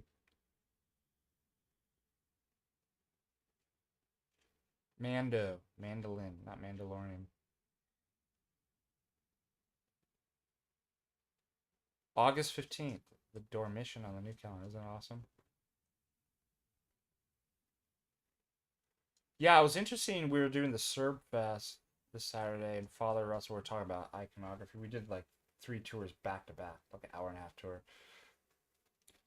And, of course, which came first, the Church of the Bible? Um, what came first, icons or the Bible? The icons did. And he had an interesting kind of philosophical argument. Um, what do you think people immediately who were illiterate started to do when they saw Jesus? Immediately started painting it, right? If you can't read or write, what are you dependent upon? Images. And notice the visual image, i.e., the icon, transcends linguistical barriers. It doesn't have to be translated. You don't need a translation.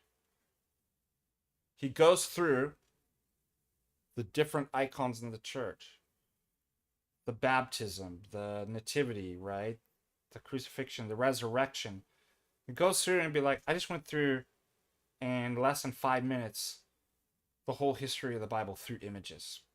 Do you know how long it would take you to go through like reading?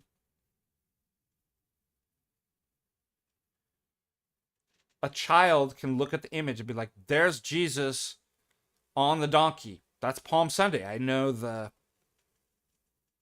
Of course, images preceded the written text. In fact, as Father Russell said, that's part of the canon. If you're determining what books go in and out, is this a book from the apostle? Like, what happens if it doesn't match the image? The book's not included. So, iconography is both historically and epistemically prior to the written text of the Bible. It's part of the actual canon. Isn't that an interesting argument?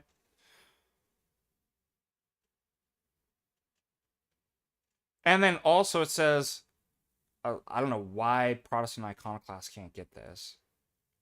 There's no image. It doesn't say it like you were an image, you retard. The Bible's an image. Like, what are you talking about? The letters are images.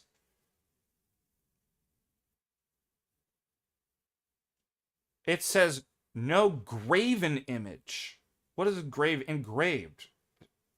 What were they worshiping? Put it in the context. A statue of a golden calf. Like, don't you think that they would be like, stop, no statues. Right? Like, how can you not get this? No images. I mean, it's not the. And then what does it say immediately after?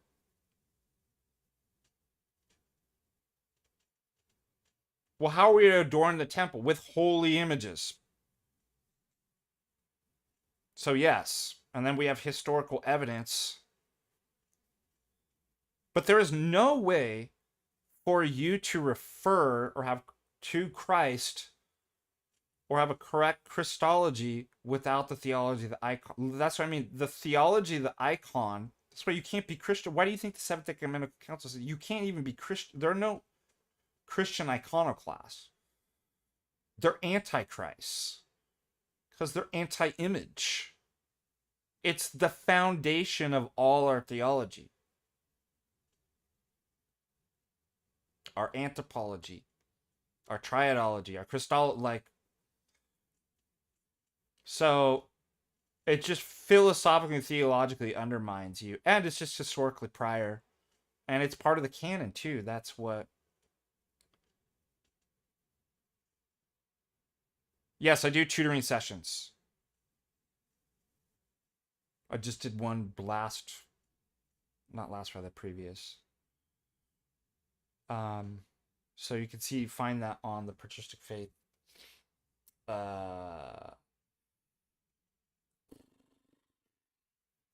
Store.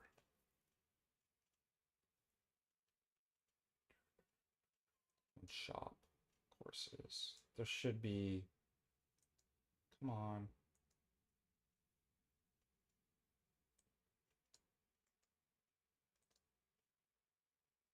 Down at the bottom, I think it has, tutoring. We do a $90 hour session. Usually it's going to go over. So that's minimum, but like we do. Or you can buy a 3-pack. Can't buy a 6-pack. Buy a 3-pack.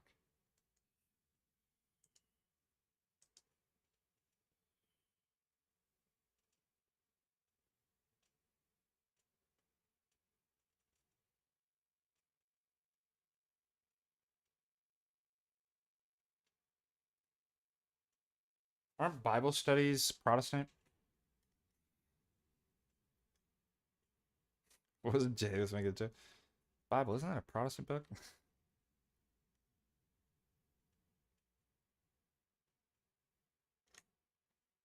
But it is. Bible studies are pretty much Protestant. There's no tuning in. You gotta pay, unfortunately, or fortunately, for tutoring sessions are not public, free. I got bills, I know. Um, and I put a lot of work into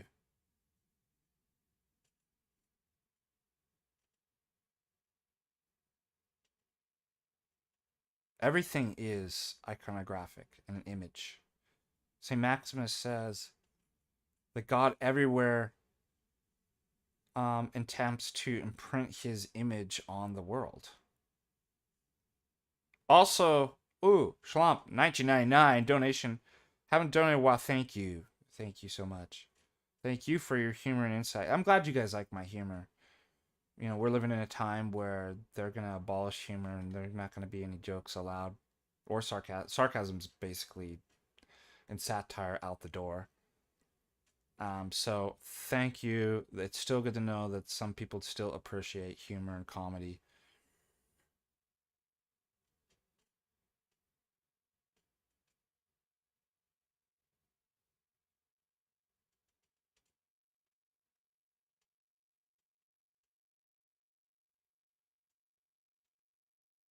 No, but the Bible studies the homily.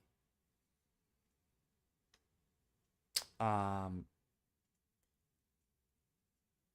it's typical. I mean, there's priests that will have Bible study. I know Father Julian does, but that's traditionally not been like, for example, in catechesis, you reference scripture.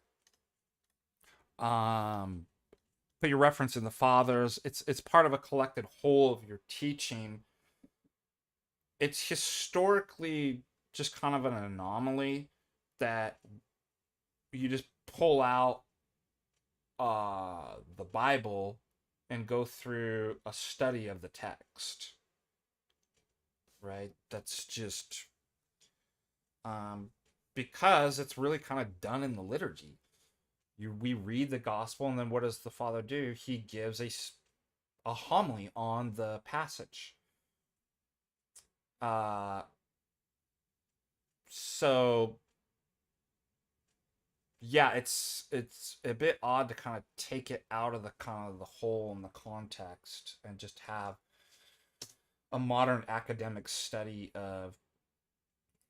It's not forbidden when we do it. It's just I'm just telling you the reasons why it typically doesn't happen. And that's a Protestant because it's the way they approach theology, and the church is just an academic study of.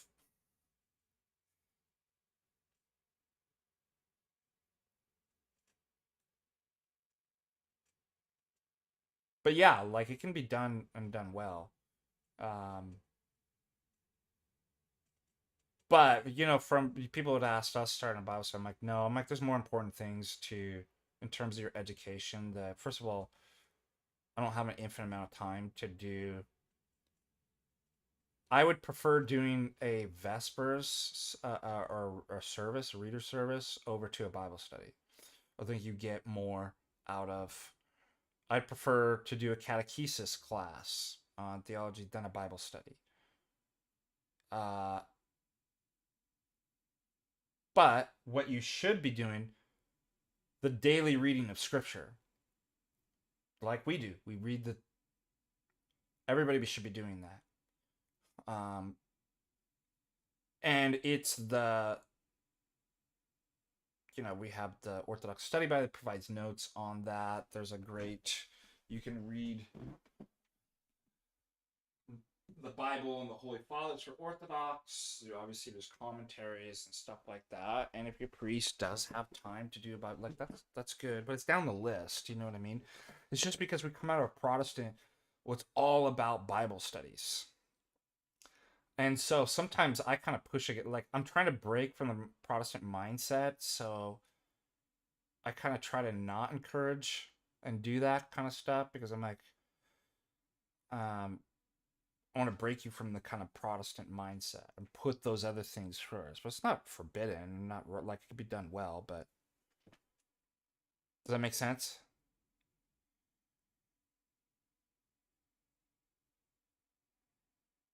But it's the whole, it's the liturgy and the catechesis and the fathers and stuff.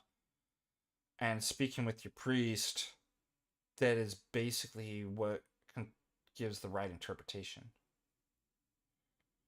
There's apps like you just get for your like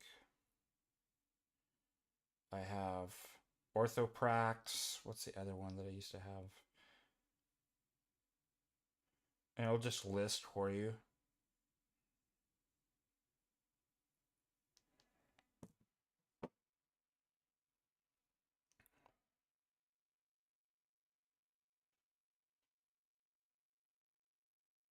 Yeah, on websites as well, it'll list on the church the.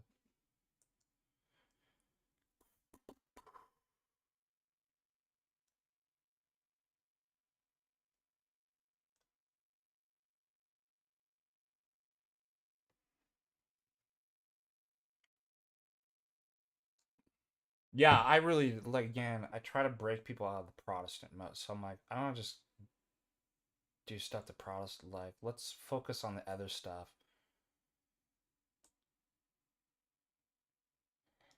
But that doesn't mean that you shouldn't be reading your.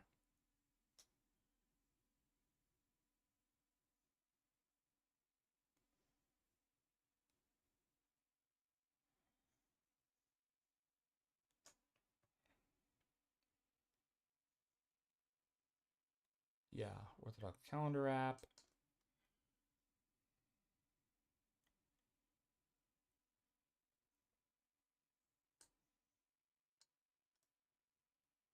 Oh god.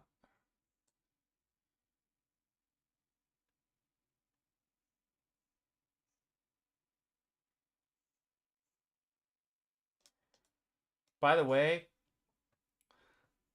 so yeah, this Calvinist. What was this guy's name? Went on Joe Rogan. Awful. People are like, yeah. Why are you yet like? Calvin is so bad that not even the other Protestant. You know your religion's bad when your other guys,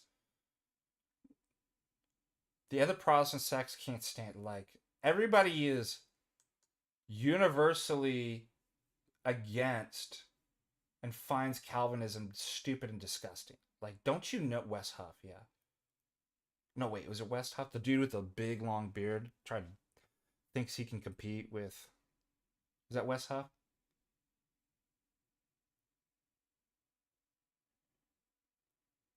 Now it's become like we got to send an Orthodox. Like, I feel really disappointed. Everybody gives their favorite like priest and forgot their deacon. Don't you think I'm the best to go on Joe Rogan? The PhD philosopher, Mando, guitar playing, uh, professional skier, master of logic and conferences, all things to all men. Like nobody, there was one or two people put my name in for. What's the matter with you people? Yeah, he looks like an Aryan SS dude.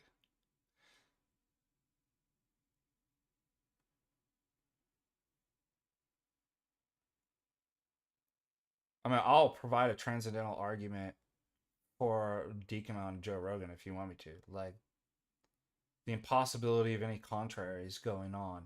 Doesn't matter who your favorite priest is. I obviously.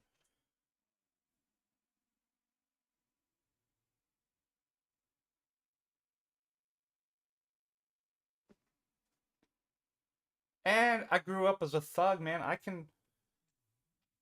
Oh, here it is. 1 second. 1 second. Gotta take this call.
I'm back.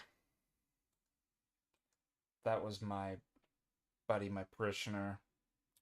Got the tires. He's on his way down. So and I'll end the stream in a little bit and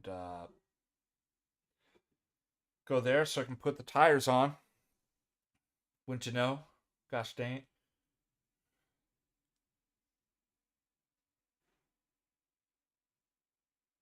Yeah, remember I said I had to take that phone call.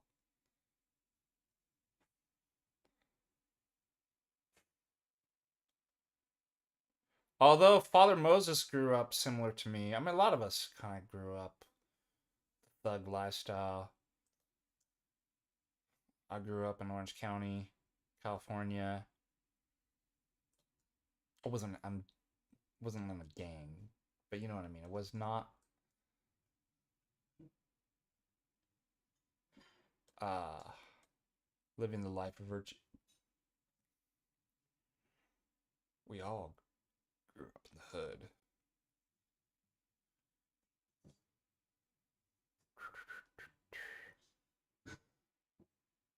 So yeah. Anyways, where we're at.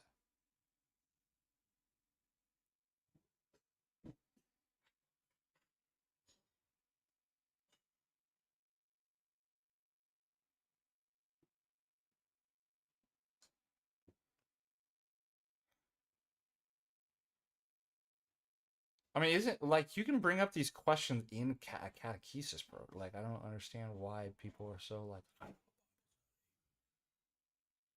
we have to have a secular academic seminar on the Bible. Like, what is.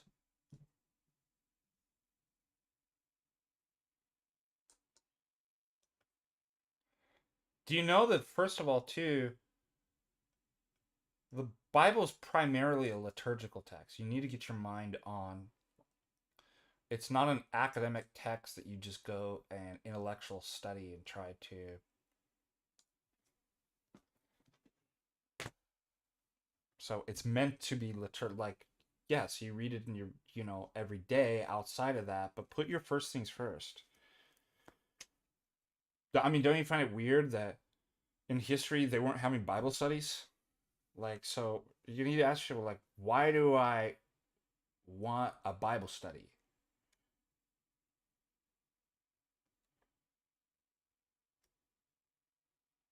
Let's see. I want to read this prayer.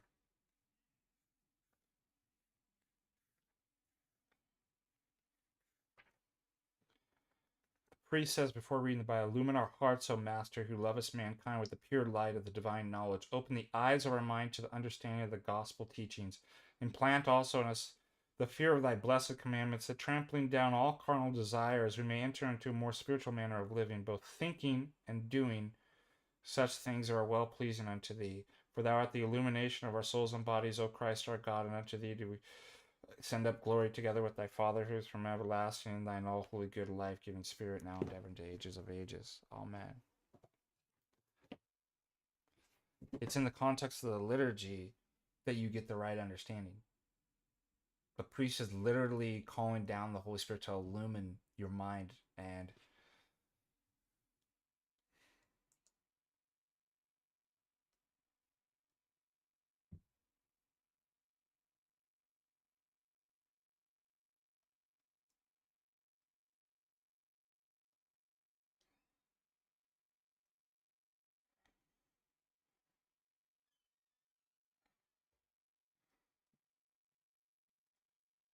Hold on, what's going on here?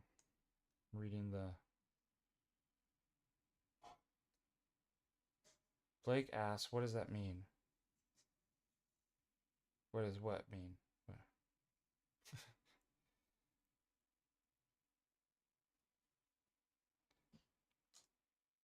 And I would say only the deacon and the priest should be leading a Bible study. Like, it's crazy to me that we'd let laity, if that happens.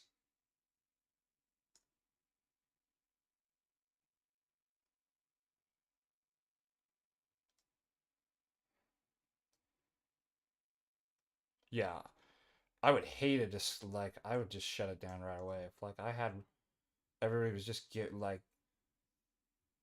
giving their commentary on what they thought, shit. Like I'd be like, no, never, ever, ever.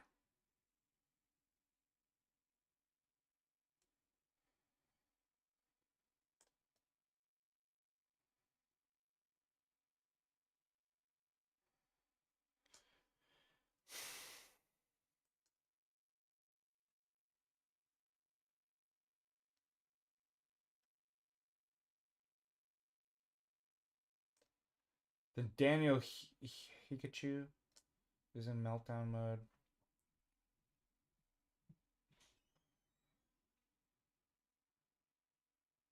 Oh my gosh, this guy's got to go to 5 solos.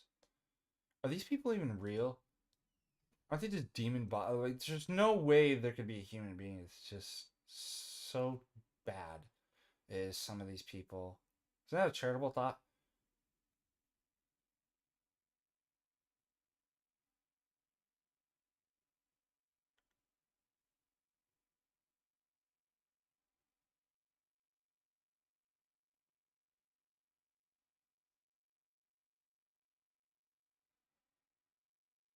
There's no way somebody could be that bad. It's got to be something that's not real. I think it's a charitable.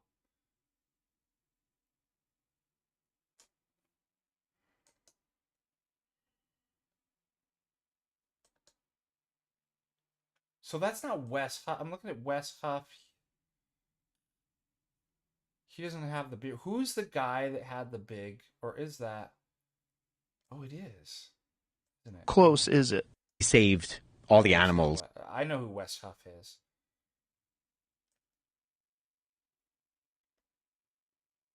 Who's the guy with the? Yeah, it looks like the Aryan SS. The big beard, the Calvinist.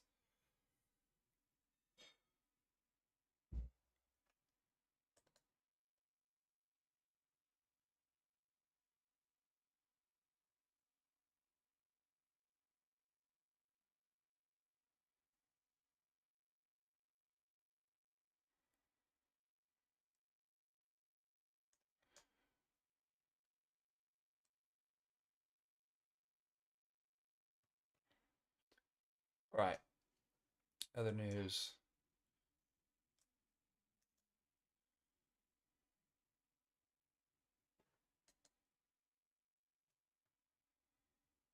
Okay, got that.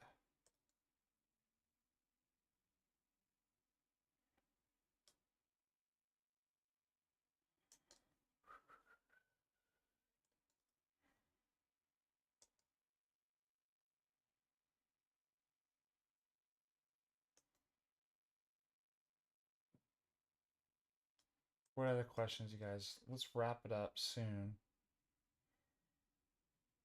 Oh, senior skip day. I forgot about this. Isn't that ditch day? 1987. Wow, that's a cool video.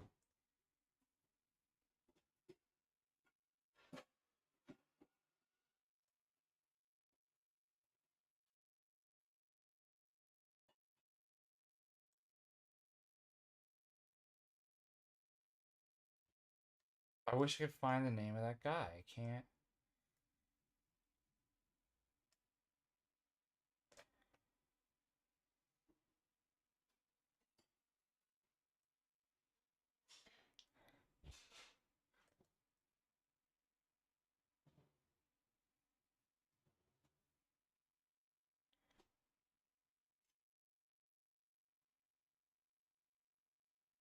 Bravaki, yeah, he's a schismatic.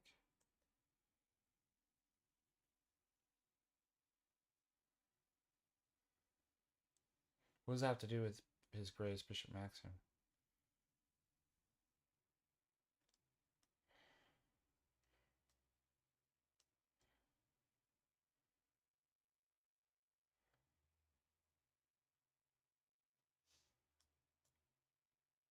To be fair, Patrick didn't know. That's the problem with these true genuine Orthodox. They hide that they're schismatic, so he didn't know when he had them. I don't think he knew until I'm like, watch it. I'm like, this guy's gonna. They're wolves. They're wolves in sheep's clothing.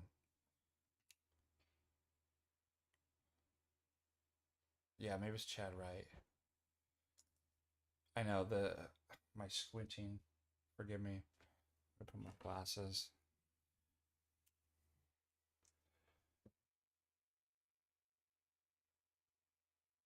There, it's better. All right, let's see if we have any more super chats, and then we.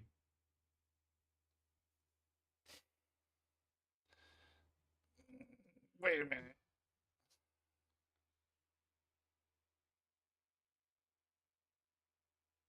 Yeah, I've I'm this far into squinting it. Why stop?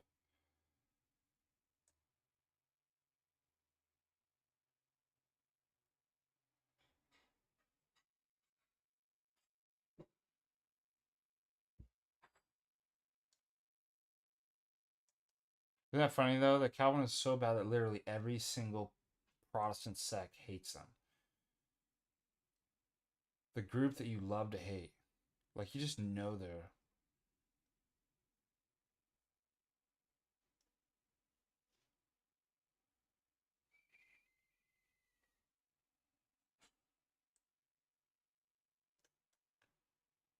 All right, come on, guys. Oh, what was it? We were talking last night too. Everybody's using this school.com. It's like 125. What is it that's so special about this that, like, does it just get you more people? I mean, what is it that Shopify running my courses and stuff can't provide? Like, I don't get this. I'm still. I talked to David Patrick Harry about he's using it. Father Moses, Father. I just. It's not educate. It doesn't provide the educational. So it's just like a platform. You pay $125 a month to then pay the educational software and stuff to put on. Like, it's not making sense to me.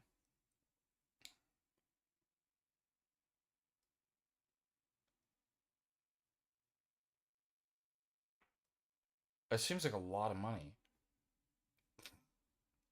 just to have, yeah, a website. Maybe I've gone boomer. I don't get it, dude.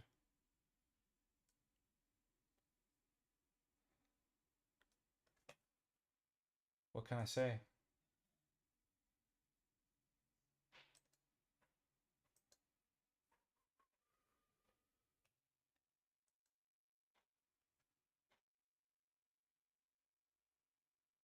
Oh man, I should make an AOL account. We should all just like resurrect AOL.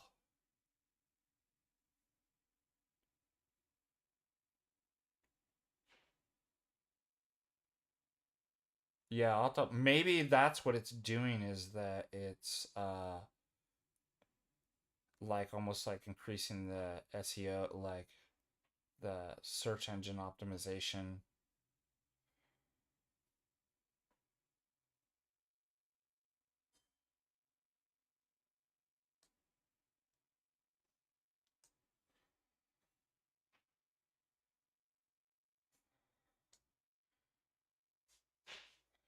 Eventually, we're all gonna end up, aren't we?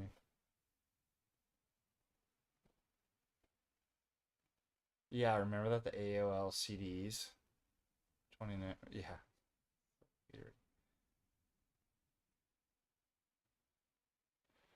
so unless it, like somehow it's like connect getting you more traffic, I don't like. I think that's a lot of money. $125 to pay just for a website.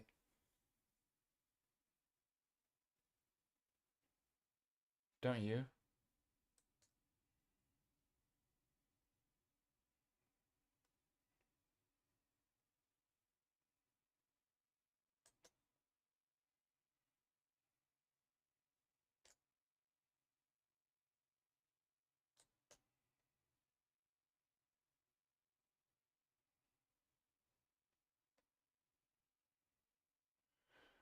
Alright, what is this?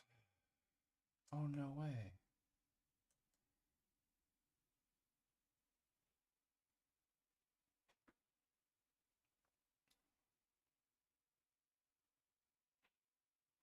Cool. All right. One last questions.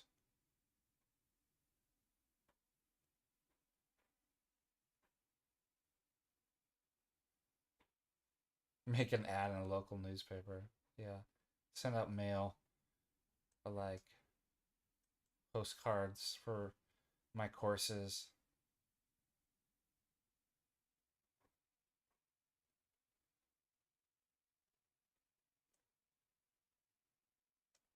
All right. Any other questions? I gotta go. Gotta put the tires on. Gotta get new tires. So send in the last super chat. Put in your last question. Because I need to depart.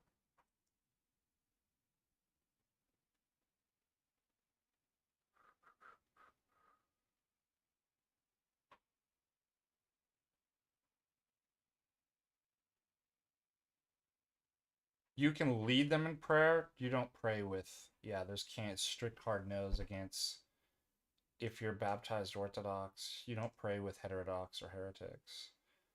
Just put it this way. Would you pray with a Mormon? That's like if they were like, Jesus, we just, Mormon Jesus, we just praise your holy name in the name of Moroni. Like, would you do that? Now, you could lead, you could have Mormons.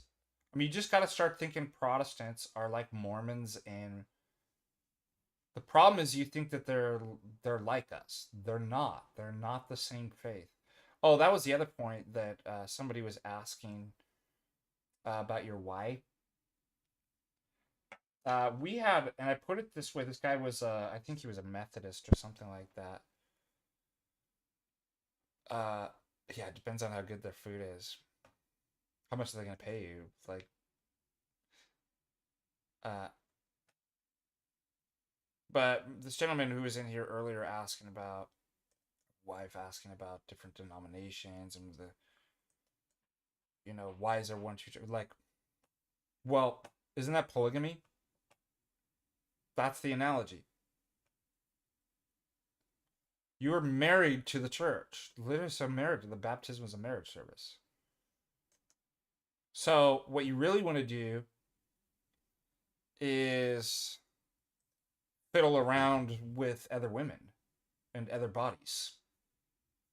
I mean, can you imagine if I said that to my wife? So I was explaining, there was a Methodist came in, he was asking about, will you guys have close communion? I'm like, well, that's what communion means. It means to hold all things in common. You're married to, I said, well, think about like a marriage analogy.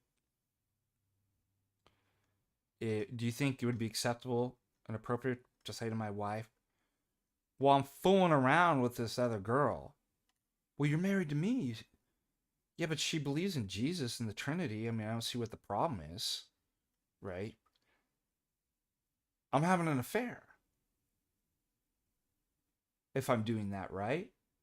Like that's totally unacceptable. And the Methodist laugh. So go back to the question, like, why would we want polygamy and having affairs? They're different bodies, different beliefs, and well, I want to, I want to go over here and flirt a little bit with this person over here, and then I'll go over here because you know what? We all just believe in Jesus. We all believe in 60% Jesus, even though if it's 40% heresy. If it's 40% not Jesus, 60, but that's the number, right? I mean, just think about how absurd this is. So you can think about that. It'll be helpful if you be like, they're all like Mormons and Jehovah's Witnesses. Would you pray with one? You could lead one in prayer. If you were at the dinner, but like, I'll pray. You could do that because you could do that to Mormons. But do not pray with heretic. Like, why any more than you would pray with, like, would you pray with a Muslim? Because they believe in Jesus? A Hindu? I mean, it doesn't make any sense.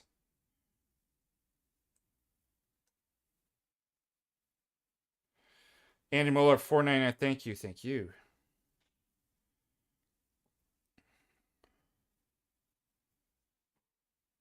You can lead your family in prayer, but I do not let. Well, I'm clergy. I would never let my I would respectfully just stand there and I don't engage in with family members because they don't believe the same. Like we're not. I don't even know if we're referring to the same entity. Like what does it mean to pray? Like I don't know who that prayer is going to because they don't have the same Jesus's like. But I could lead them in prayer. I could sit there respectfully, just like I would, if somebody was a Mormon or a Muslim or a Hindu doing some prayer, like I would sit there. I wouldn't be like, right, or maybe I'd pray the Jesus prayer in my heart so that I'm not. But no, I would not pray with, and I certainly would never let them pray over. Like I've corrected people. I'm like, you can't actually pray over me. First of all, I'm clergy. I'm your authority. I'm over. That's like a child saying to their father, I'm doing this over you, Father. I'm not doing it with you, Father. I'm doing it over. Like you're not over and above.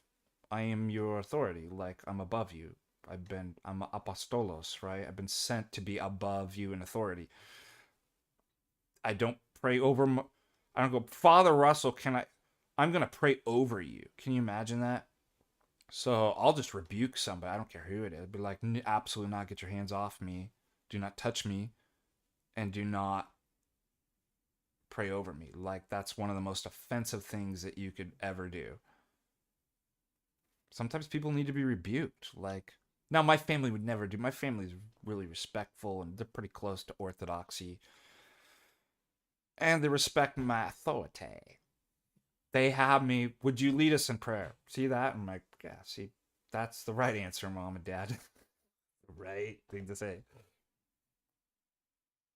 But, if I'm with my father-in-law and they do, like, I don't join in with them, like, if they asked.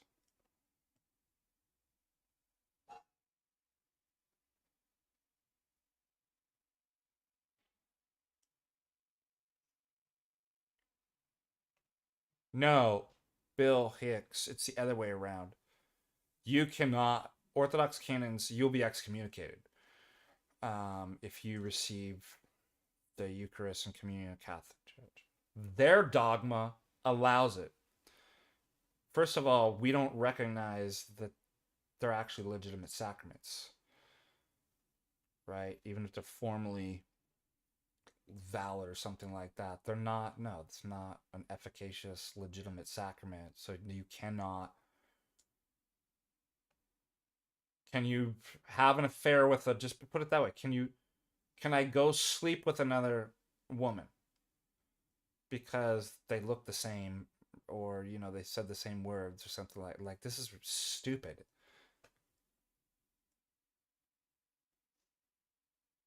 Catholics have the doctrine, they recognize the legitimacy of our sacraments. So they're allowed, but we wouldn't allow that. And yeah, you will find yourself, it depends if they're but you're not supposed to be you can be excommunicated according to, if you went to a Protestant worship service. If I was the priest, I'd excommunicate you. It'd be like, unless you had a blessing to go to a funeral or a wedding, if you're going to worship with a heretical group, I'd be like, yeah, you're banned, you're excommunicated, you're banned from the chalice. Absolutely. If you had an affair with another lady, you'd be excommunicated until you repented and got your crap together.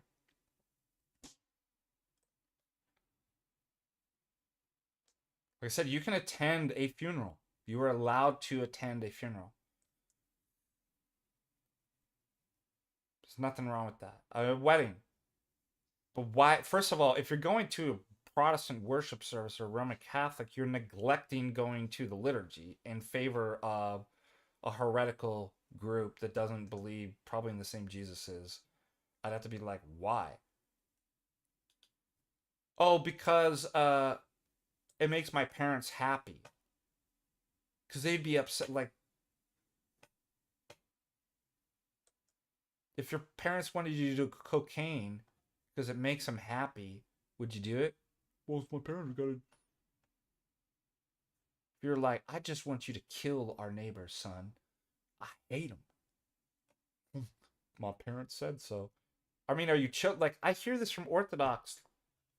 I even heard like some priest get a blessing for them to go be like, what does it matter? Like, grow a pair. Like, grow up. Tell your parents it's wrong. I'm not doing it. I'm not compromising. So now you've got to do cocaine with your. That's the problem. See where this leads? It's a gateway drug straight into meth and cocaine. Do you see what I'm saying here? My parents run a brothel and they want me to come to. I guess I have to. They'd be upset if I don't use crack cocaine and go to my parents' brothel.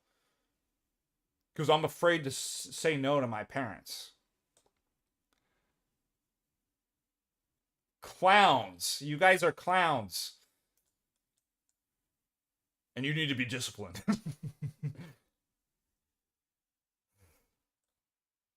I just can't, like, maybe because I've always kind of butted heads with my parents. So, like,